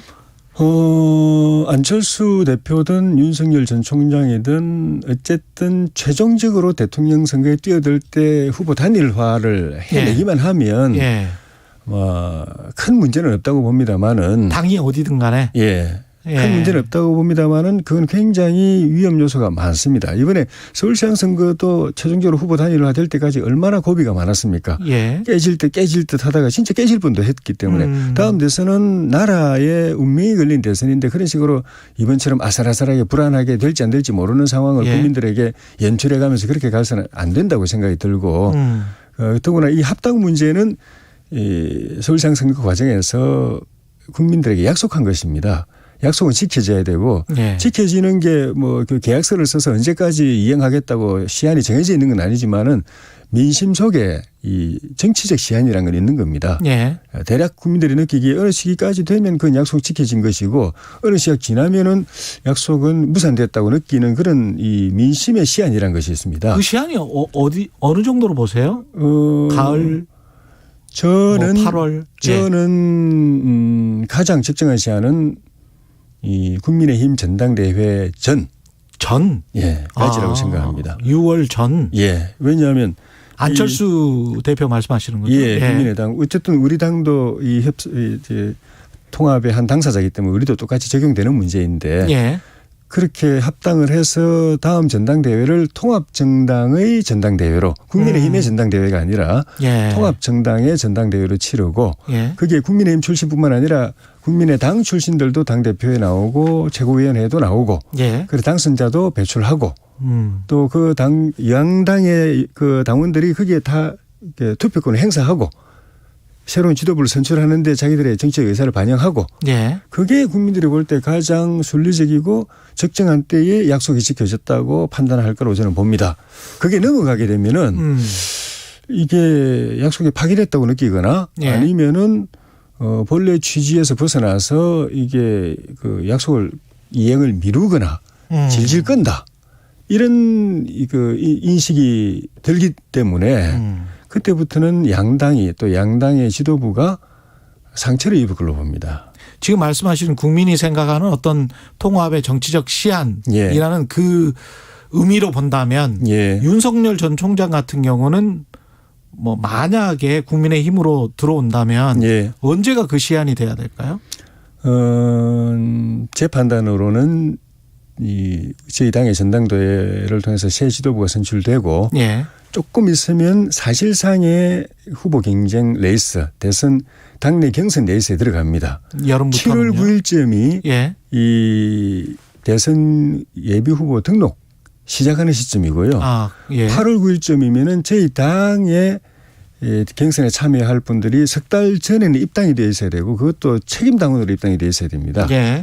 그때 그리고 이제 11월 9일까지 대통령 후보를 선출하는데 그 이전까지 석 달 동안 책임당원 당비를 내는 신분을 가져야 참여할 수 있습니다. 대선 후보 경선에. 그게 시기가 8월 9일이기 때문에 빨리 오는 거죠. 스케줄이 빨리 진행을 되는 겁니다. 아니 근데 지지율이 계속 저렇게 높다면 밖에서 이른바 삼지대로 계속 남아 있다가 몸값을 최대한 올리고 어떻게 보면 막판에 드라마틱하게 단일화하는 게 투표에 도움되지 않을까요? 선거에? 그런 생각도 좀 있는 것 같아요. 최종적으로 대선 임박해서 단일화가 성사된다. 그리고 드라마틱한 큰 시너지 효과를 일으킨다. 그런 걸 전제하면 그렇게 평가할 수도 있는데 그거는 말 그대로 변수가 따르고 위험 요인이 따릅니다. 게다가 검증 기간이 좀 줄어들 수 있잖아요. 공식 후보가 되면 검증 기간이 뭐 한 6개월 정도가 될 수 있는데 가령 공식 후보가 되지 않고 윤석열 전 총장 입장에서 말씀드리는 겁니다. 그냥 계속 시간을 좀 끌면서 지지율을 가져갈 수 있다면 검증 기간이 가장 짧은 게 본인으로서는 가장 유리한 게 아닐까요? 검증 기간이라는 거는 정해진 시기가 공식 시기가 없습니다. 선거운동 후보의 선거운동은 당내 선거든 예. 본선의 대통령 후보 선거든 간에 기간이 있지 않습니까? 몇 월 며칠부터 시작한다. 아니 언론 입장에서 봤을 때는 아니 근데 제가 말씀드리면 예. 그런 게 있지만은 검증은 언제부터 시작이라는 시간이 없고요. 그렇죠. 그분이 예. 당 내에 있든 당 밖에 있든 또는 지지율이 높든 낮든 간에 그 상대 경쟁 정당이나 경쟁 정치 세력에서 저 사람 이제부터 잡아들여야 되겠다고 생각하는 순간은 바로 검증 들어가는 겁니다. 네거티브 들어가는 겁니다. 아니 지금 사실은 정치를 하겠다 안 하겠다 그것도 선언을 안 했기 때문에. 그거는 당연히. 그건 예. 당연히 선언하고 그 대선에 참여하겠다는 걸 선언을 해야 그때부터 검증이 시작되겠지만은 예. 그 이외에 이 당에 들어와야 그때부터 시작되느냐 예. 아니 밖에 있으면은 계속 검증이 미뤄지느냐 그건 아무 관계가 없습니다. 홍준표 의원 복당은 어떻게 생각하십니까? 빨리 들어오셔야죠. 빨리 들어오셔야 된다. 예. 예. 당 내에서 약간 반발이 있습니까? 있죠. 예. 그럼에도 불구하고 빨리 들어오셔야 된다. 예. 예. 그 홍준표 의원도 그 소중한 어떤 대선 후보 중에 한 분이다 이렇게 예. 생각을 하십니까? 예. 아, 알겠습니다. 다른 분들은 어떤 분들이 있을까요? 혹시 야당 내에서 국민의힘 내에서 현재는 따로 뭐 이렇게 거론이 되는 분은 특별한 분은 없는 것 같고 없다. 예. 예를 들면 김동연 전 부총리 이야기도 조금씩 나오고 예. 또 현직에 계신 분이긴 한데 또 최재형 감사원장이 훌륭한 분이다 이렇게 이야기하는 분들도 계시고 한데 당 내에서는 없을까요? 당 내에서는 그동안에 활동해 오신 유승민 전 원내대표, 예. 원희룡 제주지사 예. 뭐 이런 분들이 계시고 예. 뭐 나머지 분들도 거론되는 분들이 있는데 당 대표로 나갈지 대선 후보 경선에 나갈지 이게 입장 정리가 아직 안 된 상태 예. 분들이 계시죠. 마지막으로 여당 지금 송영길 지도부 됐는데 예. 어떻게 평가를 하시고 대여 관계는 어떻게 하실 작정인지 만약에 당 대표 되신다면 송 대표가 기존에 이 정권의 강경 노선하고 좀 다르게 가려고 노력하는 것 같은데 예.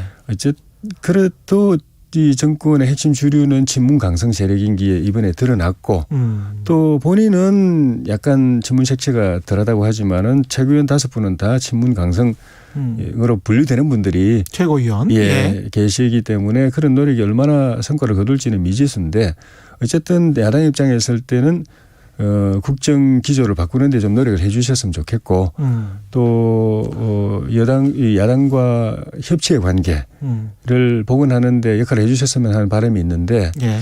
설령 그것이 성공하지 못한다고 하더라도 기존의 집권 여당의 노선과는 다른 노선을 계속 추구하고 외연 확장 노력을 추구하고 그 과정에서 당 안팎에서 어떤 논란이 일어나고 그래서 거기서 뉴스가 계속 나오고 여론이 주목하고 하게 될 것 같은데 네. 그 자체가 민주당에는 도움이 되고 거꾸로는 우리당에게는 굉장히 긴장 요인, 부담스러운 요인이 돼서 네. 송 대표가 그렇게 중도 또는 그 우파 쪽으로 외연을 확장하려고 노력하면 할수록 우리 당은 거꾸로 중도 또는 개혁 진보 쪽으로 확장하는 노력 또 그걸 위해서 우리 당을 쇄신한 노력하지 않으면은 여론의 주도권을 저쪽으로 뺏겨가지고 내년 선거 지금도 어려운데 더 어려워질 가능성도 있어 보여서 네. 송 대표가 그렇게 움직이는 그 이상으로 우리 당이 자체 개혁을 위해서 쇄신을 위해서 노력을 해야 된다고 봅니다.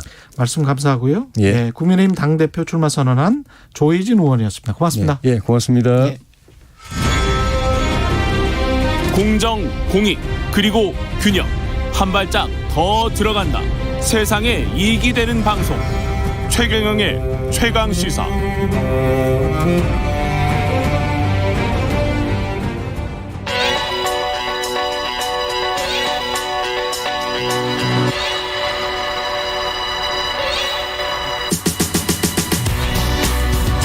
네, 오늘의 눈 손희정의 눈입니다. 오늘은 문화평론가 손희정의 눈입니다. 스튜디오 들어와 계십니다. 안녕하세요. 예, 안녕하세요. 2030은 7080에 왜 열광하는가? 네. 예, 오늘의 주제인 것 같은데요. 실제로 열광합니까? 예, 그런 것 같아요. 예. 그래서 요즘에 이제 K 할머니라는 말이 유행을 할 정도인데요. 예. 이 흐름을 이끌고 있는 대표적인 아이콘으로는 역시 3분 정도 꼽아볼 수 있을 것 같은데 일종의 트렌드로서 그 시작을 알린 것은 아무래도 유튜버 박막내 할머니일 것 같고요. 그리고 박막내 할머니와는 또 다른 재미를 주면서 인기를 끌고 있는 분이 밀라논나라는 분입니다. 예. 이분이 패션계에서 오랫동안 종사했었던 분인데요. 밀라논나. 네, 밀라노에서 유학한 최초의 한국인이고요.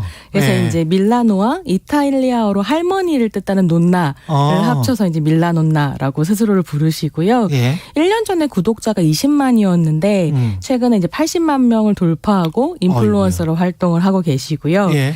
또 뭐 마지막으로는 역시 윤며들다의 예. 배우 윤여정 씨가 있겠습니다. 예. 아, 이게 특이하네요. 2030이 7080에 열광하는데 7080 할머니들이에요. 네. 할아버지는 없어요. 이게 또 아주 뭐랄까요, 의미하는 바가 큰 것 같습니다. 함께 살펴볼 수 있을 것 같습니다. 예, 왜 이런 겁니까? 이게 이제 사실은 뭐 특히나 광고계에서도 주목을 하면서 예. 이제 관심을 끌고 있는데 최근에 윤여정 배우가 이제 그 10대, 20대에서 30대까지 여성들이 굉장히 많이 이용한다는 온라인 패션 쇼핑 앱 광고 모델로 발탁되면서 예. 더 이제 주목을 받고 있는 상황인데요. 예. 이때 카피가 남 눈치 보지 말고 네 맘대로 사세요. 네 맘대로 사세요. 그래서 예. 이 카피에서 사실 이 흐름 같은 것들을 좀 읽어볼 수 있다고 생각하는데요.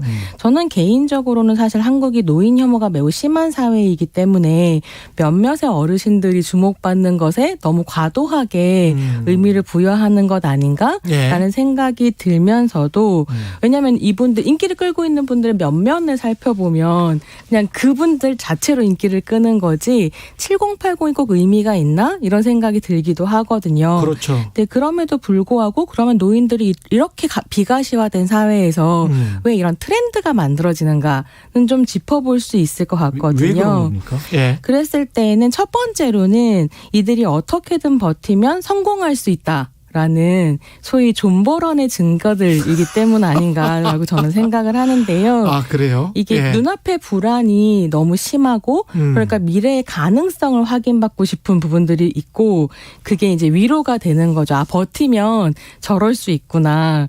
그야말로 이제 오래 살고 볼 일이라는 말이 계속 예. 나오고 있는 중인데요. 예. 박막내 할머니나 윤여정 배우의 케이스는 좀 더 그런 것 같습니다. 그러니까 박막내 할머니 같은 경우에는 남자 형제들 공부시키느라고 학교도 제대로 못 갔었던 어떤 역사가 있었고 계속 버티다 보니까 여기까지 왔구나라고 하는 어떤 마음 그리고 이혼하고 혼자서 이제 아이들을 키우는 워킹맘으로서 활동을 해왔었던 윤여정 씨의 성공 이런 것들이 위로가 되는 거죠. 예. 밀라논나의 경우에는 삼풍 백화점 붕괴 당시에 네. 거기에 근무를 하시던 분인 거예요. 스토리가 있군요. 네, 우연한 기회에 거기 예. 이제 그날 거기 없었던 거고 예. 그 사고 이후에 삶이 바뀌는 이런 식의 스토리들을 가지고 있어서 인기를 끌기 시작했는데 제 생각에는 아까 말씀하셨었던 것처럼 왜 그럼 꼭 할머니인가라고 하면 10대, 20대, 30대 여성들이 느끼는 불안이라고 하는 게 분명히 또 있고 예. 특히나 이제 뭐 여러 가지 디지털 성범죄라든가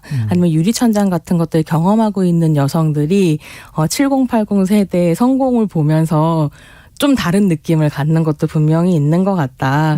이런 생각이 들고요. 두 번째로는 이 이제 2030 세대가 4050 세대에 대해서 가지고 있는 환멸이 이유로 꼽히기도 합니다. 예. 그래서 라떼는 마리아로 대변되는 바로 윗세대 꼰대스러움에 대한 어떤 불편함, 예. 거부감 같은 것들이 6070 그리고 7080 세대에 대한 어떤 마음으로 열광으로 이어진다는 거죠. 그래서 이제 생각해 보면 막 90년대생이 온다면서 막 책 쓰고 불안해하고 이런 세대가 40대 X세대 그리고 50대 86세대들이거든요. 예. 그래서 이제 이런 불안을 가지고 20, 30대를 대할 것이 아니라 어떤 태도를 가질 것인가 이런 예. 질문들을 또 우리가 해볼 수 있겠다는 생각이 들고요. 예. 마지막으로는 예. 어른 없는 시대에 어른을 찾아서 모델로 삼고 싶다는 욕망이 작동하는 것 아닌가. 그래서 저는 이 흐름 안에 얼마 전에 작고하신 최영국 선생님이 좀 떠오르기도 했습니다. 그러니까 어른 없는 시대의 유일한 어른이라는 평가를 받으셨던 분이기도 했고 예. 그가 했었던 이 말이 굉장히 이제 오랫동안 회자에 됐었는데요. 노인들이 저 모양이란 걸 잘 봐두어라. 모든 건 이기면 썩는다. 아비들도 처음부터 썩진 않았지. 노인 세대를 절대 봐주지 마라. 이런 말씀을 하신 적이 있는데 모두들 이기면 썩는다. 네. 이기면 썩는다. 그래서 이런 이제 말들 같은 것들이 마음속에 남게 되는 부분들이 있는 것 아닌가라는 생각이 좀 듭니다. 아까 말씀하신 마음대로 살았고 버텼고 네. 그다음에 희노애락 굴곡이 있었고 네. 여성분들이 지금 많거든요. 네, 네. 예. 그런 것들이 의미하는 게 사실은 상대적으로 마이너였던 그런 사람들이 썩지 않고 네. 계속 버티다 보니 네. 화려하게 꼽히는 그 시절을 우리 2030들이 또 꿈꾸고 있는지도 모르겠습니다. 그러니까 지금 7080의 아이콘들은 허세가 없다는 게 정말 중요한 것 같고요. 알겠습니다. 네. 예, 여기까지 해야 되겠습니다. 네. 말씀 감사하고요. 문화평론가 손희정의 눈이었습니다. 고맙습니다. 감사합니다. 예. 공정한 경쟁, 투명한 평가로 개천에서도 용이 날 수 있다는 믿음을 줄 수 있어야 우리 세대의 이 잔인한 임금의 격차를 다음 세대까지 물려줄 수는 없지 않겠습니까? 모두에게 정의로운 그런 땅을 물려줘야 하지 않겠습니까? KBS 뉴스 홍사훈입니다. 오후 4시 5분 홍사훈의 경제쇼. 경제도 이제는 저 홍반장 홍사훈입니다.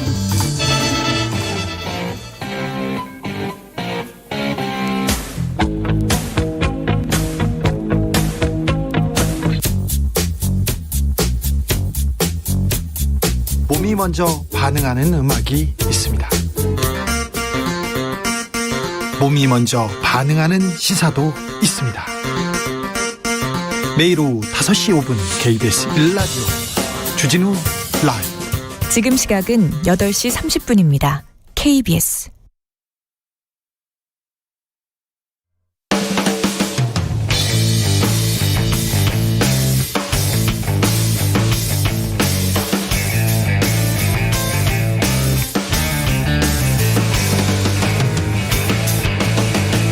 최경영의 최강 시사.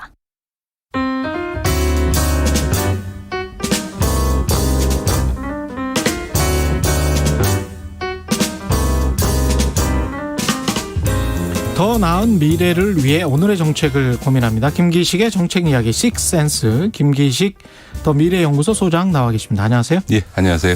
부동산 계속 우리가 부동산 이야기 많이 하네요. 네. 어쩔 수가 없는 것 같습니다.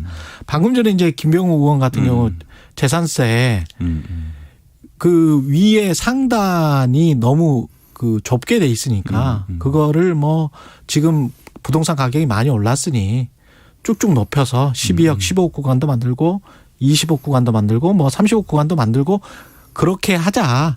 그러면서 이제 재산세를 전반적으로 뭐 한 15% 줄이자.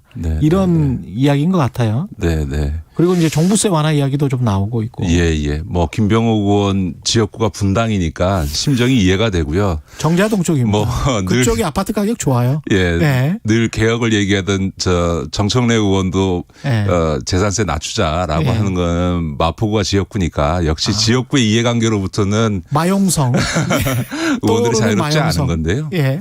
좀 냉정하고 객관적으로 먼저 종부세부터 보면요. 종부세를 그렇고 또 참여정부 말기처럼 그 세금 폭탄론 얘기 나오면서 또 정부 흔들기를 하고 있는데 객관적으로 보면요. 이게 세금 폭탄인지 한번 청취자께서도 예를 들어서 대표적인 강남의 대치동 음마아파트 뭐 한 그 30평대 초반 이른바 84제곱미터의 경우에 작년 한 해 그 한 19억 4천만 원에서 24억 8천만 원으로 올랐거든요. 그러니까 한 5억 4천만 원이 늘어난 거예요. 그러니까 예. 정부 발표 이 실거래가 조사를 해보면 실거래가가 5억 4천만 원이 그 지가가 상승을 했는데 집값이 상승했는데 예. 세금은 얼마가 늘었냐면 670만 원 정도에서 990만 원 정도로 한 320만 원 정도 늘은 거예요. 종부세까지 포함해서. 네. 근데 예를 들어서 지금 만약 그거를 5억 4천만 원을 소득세로 내야 된다. 그러면 아마 세율 42%를 적용해서 한 2억 3천만 원을 내야 되는 겁니다. 그렇죠. 소득세로 자, 내야 그렇죠. 되는. 예. 이제 소위 아무리 뭐 10년을 물론 소득세는 한 번 내는 거고 재산세는 계속 낸다고 치더라도 우리가 재산세 감면해 주는 가장 큰 구간이 이제 10년 장기 보유했을 때니까 10년 동안 300만 원씩 더 내봐야 3천만 원 정도 더 내는 건단 말이에요. 그러니까 소득세로 따지면 2억 3천만 원을 내야 될 거를 10년 동안 3천만 원, 한 해 한 300만 원 좀 더 내라고 하는 게 과연 세금 폭탄이라고 얘기할 수 있는 거냐. 100년 내야 3억이군요. 100년 내야.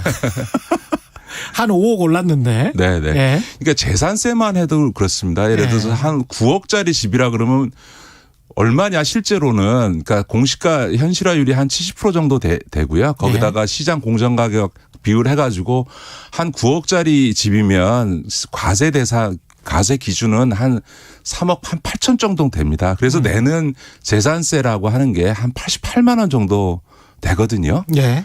예를 들어서 자기 집값이 예를 들어 한 1, 2억 올랐다. 그걸 만약 소득세로 환산하면은 한 3천만 원에서 한 8천만 원 정도 세금을 내야 되는데 이 지금 재산 1, 2억 아파트가 1, 2억이 늘었을 때 추가로 내는 재산세라고 하는 거 보유세라고 하는 건 한 10만 원에서 20만 원 더 내는 거거든요. 예. 10년을 내도 100만 원에서 한 200만 원 더 내는 겁니다. 그러니까 그런 점에서 과연 이거를 세금 폭탄이다, 과도하다 이렇게 얘기할 수 있느냐. 우리나라가 더군다나 OECD 평균에 비해서 재산세가 절반밖에 안 되는 예. 재산세 보유세 비율이 굉장히 낮고요.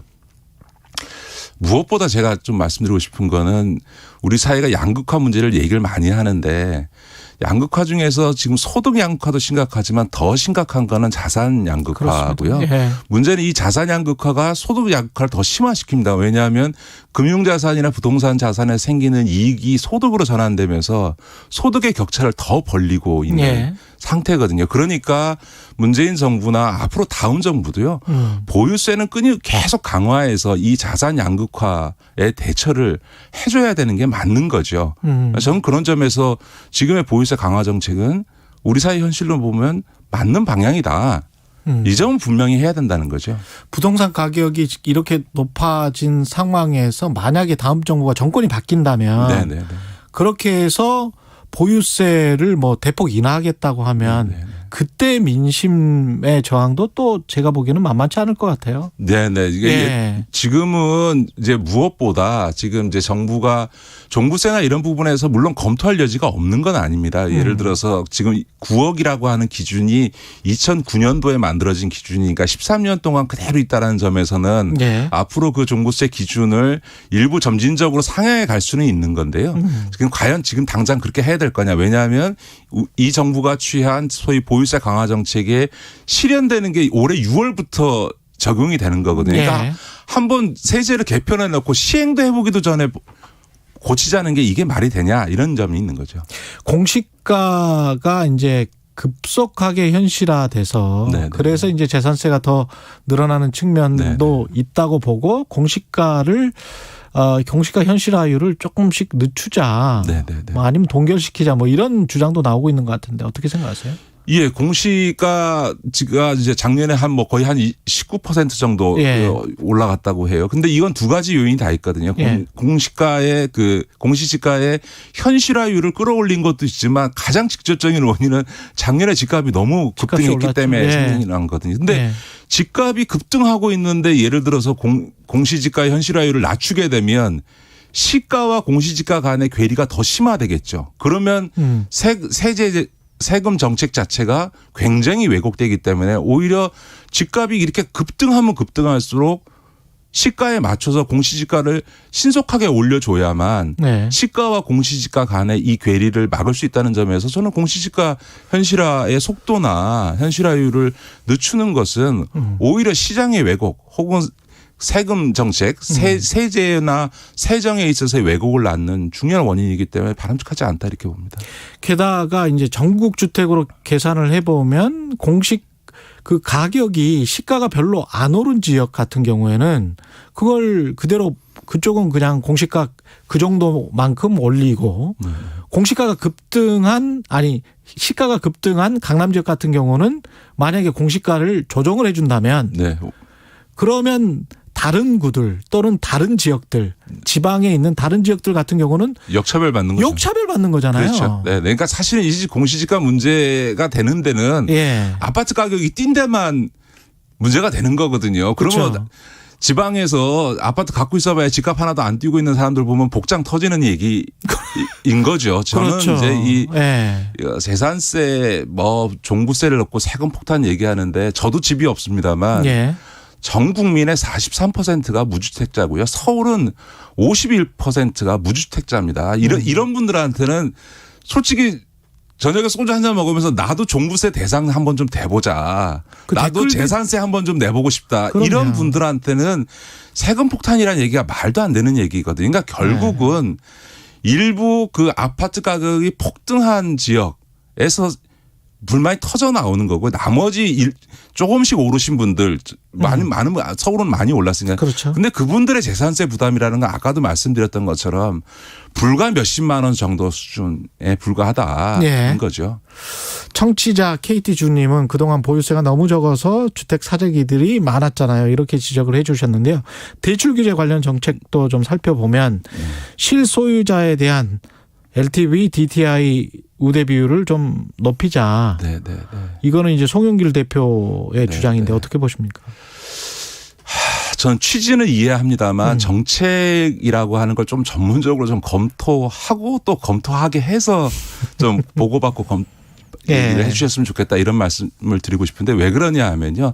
실수요자들이 돈 없는 실수요자들이 아파트를 집을 마련하려면 대출 받아야 되는데 그 규제가 너무 세지니까 돈 없는 실수요자들은 무주택자들은 집 사기가 어려워졌다. 그러니까 이걸 좀 어떻게 좀 해주자. 이 정책 취지는 전 좋다고 생각합니다. 그런데 현실은 어떠냐 하면요. 그 DTI LTV 규제라는 게 있는데 LTV 규제라는 건 뭐냐면 집값 대비 대출 받을 수 있는 한도를 규제하는 거고요. DTI라는 건 뭐냐면 자기 소득 대비 대출 받을 수 있는 한도를 제한하는 겁니다. 근데 예를 들어서 DTI 규제는 손을 대봐야 소용이 없는 게 요즘은 DSR이라 그래서요. 총부채 원리금 상환 비율을 규제합니다. 그러니까 자기가 갖고 있는 그 전체 부채가 자기 소득 대비 얼마 이상을 못 넘도록 그게 뭐 부동산 대출이 됐든 신용 대출이 됐든 이런 소위 DSR 제도를 운영하고 있기 때문에 DSR을 높이지 않는 한 DTI 규제 아무리 풀어줘도 돈 없는 서민들은 대출을 받을 수 있는 한도가 자기 소득 대비 대출 받을 수 있는 한도가 제한될 수밖에 없고요. 근데 이걸 함부로 손댈 수가 없는 게 이거를 DSR을 손대는 순간 또 다른 문제인 가계부채 문제가 터져버릴 거기 때문에 DSR은 손을 대기가 어렵습니다. 자, 이처럼 돈 없는 서민들의 대출 한도를 제한하는 DSR을 그대로 둔 상태로 LTV 다시 말해서 주택가격에 연동되는 대출 한도만 풀어주게 되면 결과적으로 어떻게 되냐. 돈 있는 사람들이 고가의 주택을 대출받아서 살 수 있는 길만 터주게 되는 거죠. 저 결국은 소위 DTI LTV 규제를 손봐서 실수요자들이 주택을 살 수 있도록 해주자라는 좋은 취지를 했을지 모르지만 실제의 효과는 어떤 형태로 나타나냐면 실수요자들은 돈 없는 사람들은 대출받아서 집 살 수 없고 오히려 돈 있는 사람들만 대출 더 받아서 집을 여러 채 살 수 있는 이른바 다주택 투기를 할 수 있는 수단을 하나 더 주는 그런 의도하지 않은 결과를 낳을 수 있다. 그런 점에서 이 경제와 시장과 관련된 정책은 의도와 결과가 너무 다르게 나타나는 경우들이 많으니까 좀 정밀하게 치밀하게 검토해서 좀 방안이 나왔으면 좋겠다 이 말씀 드리고 싶습니다. 그 문재인 정부 이제 임기가 한 1년밖에 남지 않았는데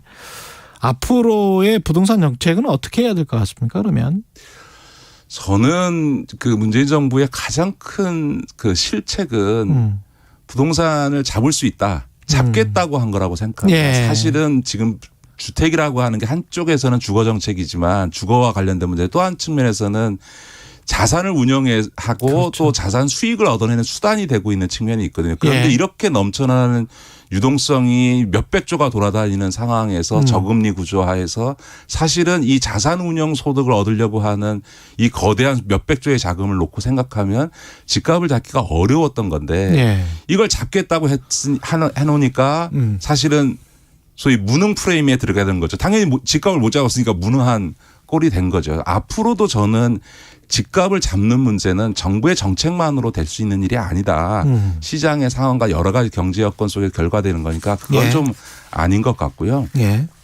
제일 먼저 해야 되는 거는 당연히 투기 요소를 제거하고 투기 이익을 환수하는 거죠. 더 나아가서 앞서 논란됐던 것처럼 종부세라든가 재산세라든가 이런 소위 보유세를 계속 현실화해서 저는 집가 상승으로 인해서 아파트 가격 상승으로 생겨난 이 자산 소득의 강에 대해서는 보유세를 통해서 세금을 더 걷어야죠.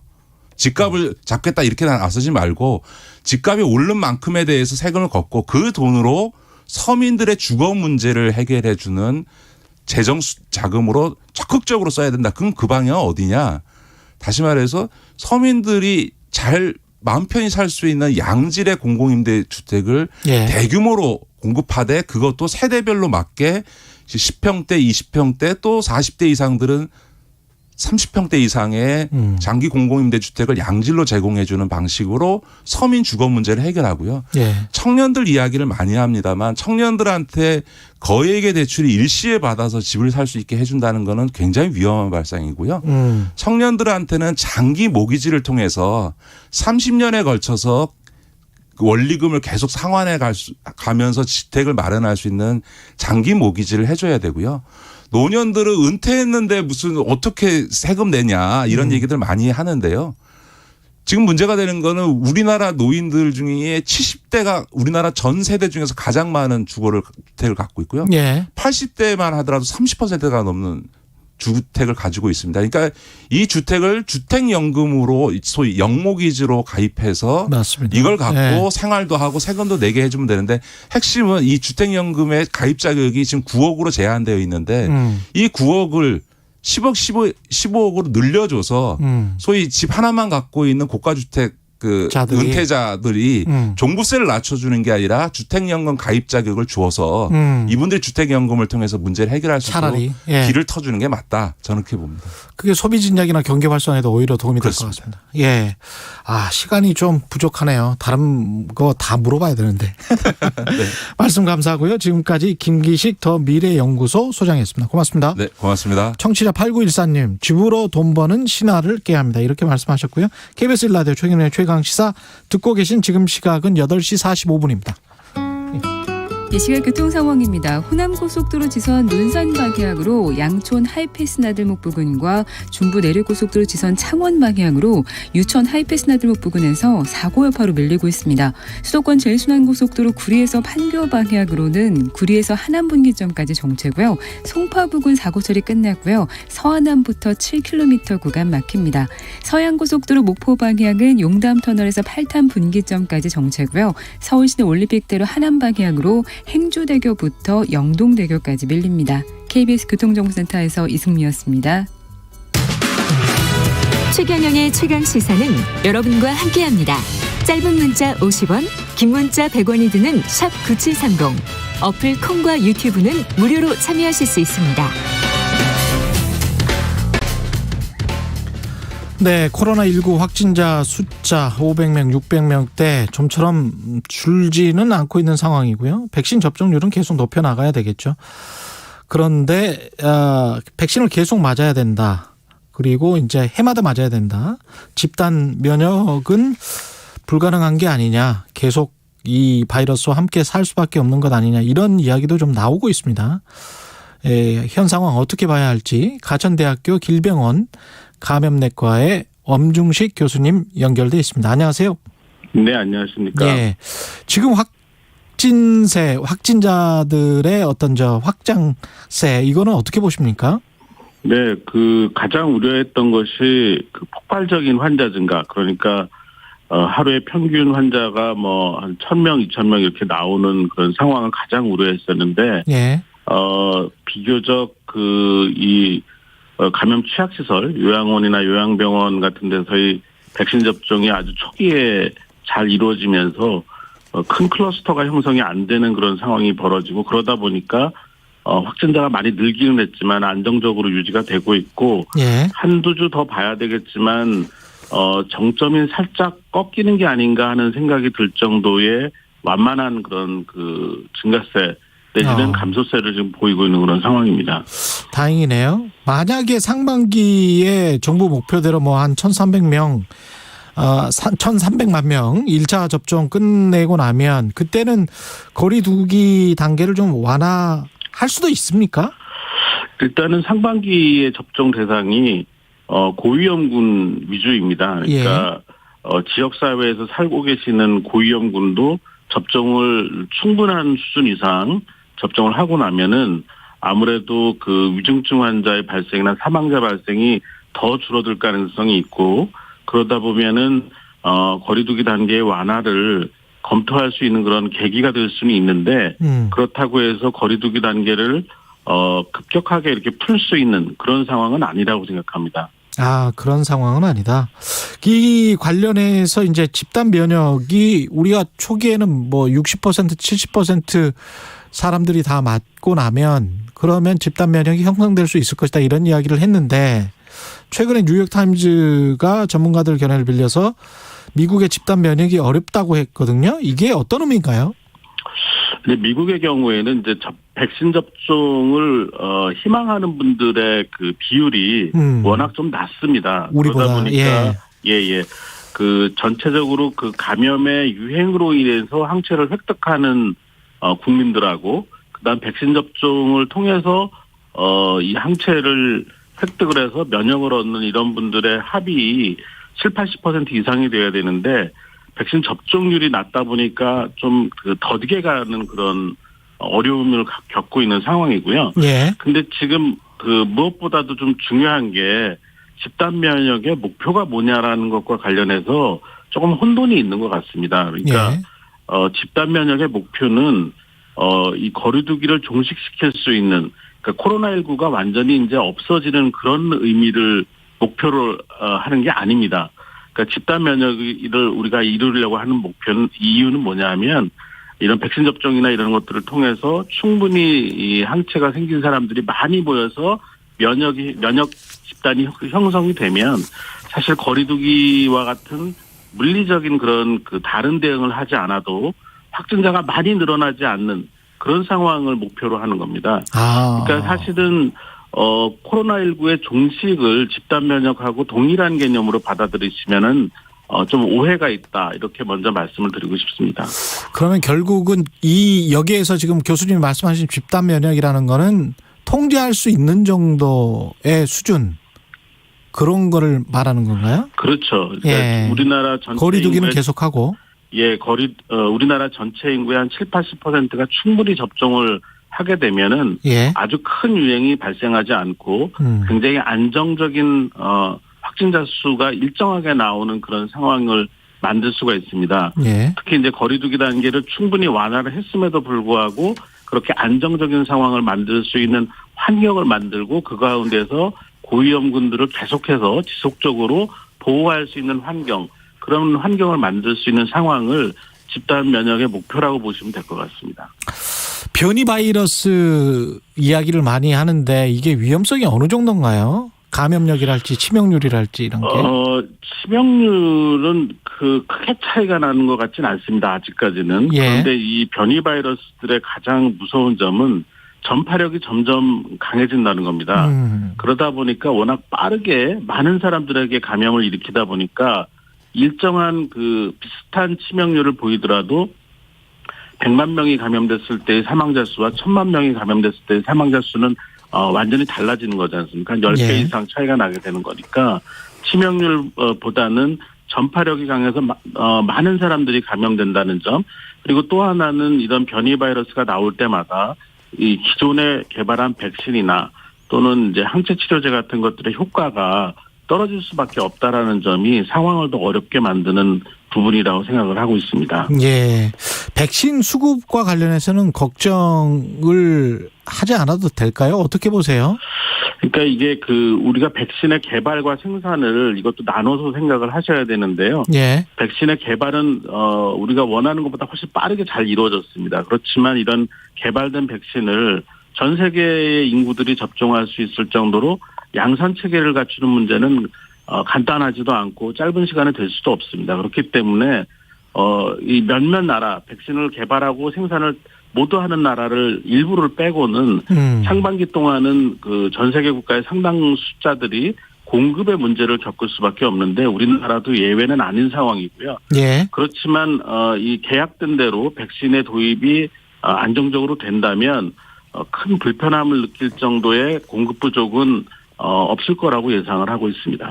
만약에 미국이 지적재산권을 일시적으로 유예를 해서 백신 생산이 전 세계적으로 가능하다고 한다면 한국은 백신 생산을 충분히 할 수 있는 그런 능력, 캐파 이게 있나요? 설비 같은 게? 예, 저희가 기술적으로는 이 짧은 시간 동안에 양산 체계를 갖출 수 있는 능력은 분명히 갖고 있는 나라입니다. 또 그렇게 된다면 예. 우리나라 자체 생산을 해결하는 것뿐만이 아니라 아시아 지역의 백신 생산의 상당 부분을 책임질 수 있는 이런 국제적인 어떤 공헌을 할 수 있는 계기도 될 수 있다고 생각을 합니다. 생산 거점이 될 정도의 그 정도의 수준이군요. 근데 이게 백신 부작용과 관련해서는 어떻게 보십니까? 의사분들은? 일단은 백신 부작용, 그러니까 이상 반응이 백신 접종을 하고 나면은 어떤 형태로도 나오는데 이 발생한 이상 반응이 결국 백신과 인과성이 있느냐 그렇죠. 없느냐의 문제가 판단이 어려운 부분인 것 같습니다. 왜냐하면 예. 이 인과성을 판단하는 데 상당히 오랜 시간이 걸리기 때문입니다. 그래서 지금은 사실 이 인과성을 판단하기 이전까지 이상 반응이 생긴 분들에 대해서 적극적인 지원을 할 수 있는 체계를 갖추고 인과성과 관련된 부분을 투명하게 공개하는 것이 필요한데 지금까지 확인된 인과성들을 보면은 예. 백신과 직접적인 인과성보다는 기저질환의 진행이나 아니면 다른 질환에 의한 중복 현상의 착시처럼 보이는 것들이 대부분으로 알려져 있습니다. 예. 그래서 이런 부분에 대해서는 조금 이 이상 반응에 대한 보도보다는 정부의 발표를 조금 더 신뢰하시는 것이 더 바람직하다고 생각을 하고 있습니다. 인과성을 판단하는데 오랜 시간이 걸린다고 말씀하셨는데 인과성을 판단할 수는 있습니까? 의학적으로 완벽하게? 완벽하게 판단할 수 있냐라고 물어보시면 물론 이제 그렇지 않은 부분이 있습니다. 예. 분명하지 않은 영역이 있는데 그런 분명하지 않은 영역인 경우에는 백신의 인과성이 있다라고 보고 보상을 해주는 것이 바람직하다고 저는 생각을 합니다. 회색 지역이 있으면 백신의 인과성이 있다라고 생각을 하고 보상을 해주는 게 필요하다. 인과성을 평가하기 전에는 그러면 보상이 가능할까요? 이게 오랜 시간이 걸린다고 말씀하셔서. 네, 지금 이 문제가 가장 어려운 부분인데 지금 현재 체계로는 선제적인 보상이 어려운 상황입니다. 그런데 예. 어쨌든 저희가 어떤 형태로 보상을 하든지 국민에게 이 보상을 하는 거기 때문에 이 인과성이 분명하지 않은 상황에서도 일단 불편함 없이 치료를 받을 수 있도록 보상을 해줄 필요가 있다고 생각을 합니다. 그때 이스라엘은 집단 면역 다 됐다고 하면서 마스크 벗고 이랬었는데 이것도 집단 아까 말씀하시는 거 들어보니까 집단 면역은 백신을 다 맞아도 우리가 생각하는 지금 마스크 다 벗고 하는 그런 거는 아닌 것 같다는 느낌이 드는데요. 그러면 이렇게 계속 같이 살아야 되는 겁니까? 백신이랑? 아니죠, 코로나랑? 네, 이 코로나19가 앞으로도 상당 기간 동안 예. 얼마라고 이제 단정 짓기도 어려운 기간 동안 우리랑 같이 계속해서 영향을 주고받을 것 같습니다.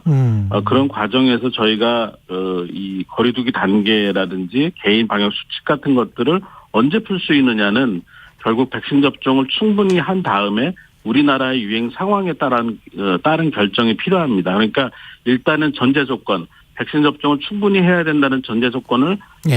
만들어 놓고 그 다음에 판단해야 된다. 우리가 할 수 있는 부분에 대해서는 완화를 해가는 것이 훨씬 바람직하다고 생각을 합니다. 예, 오늘 말씀 감사하고요. 지금까지 가천대학교 길병원 감염내과의 엄중식 교수였습니다. 고맙습니다. 감사합니다. 5월 6일 목요일 KBS 1라디오 최경영의 최강시사 오늘은 여기까지입니다. 내일 뵙겠습니다. 고맙습니다.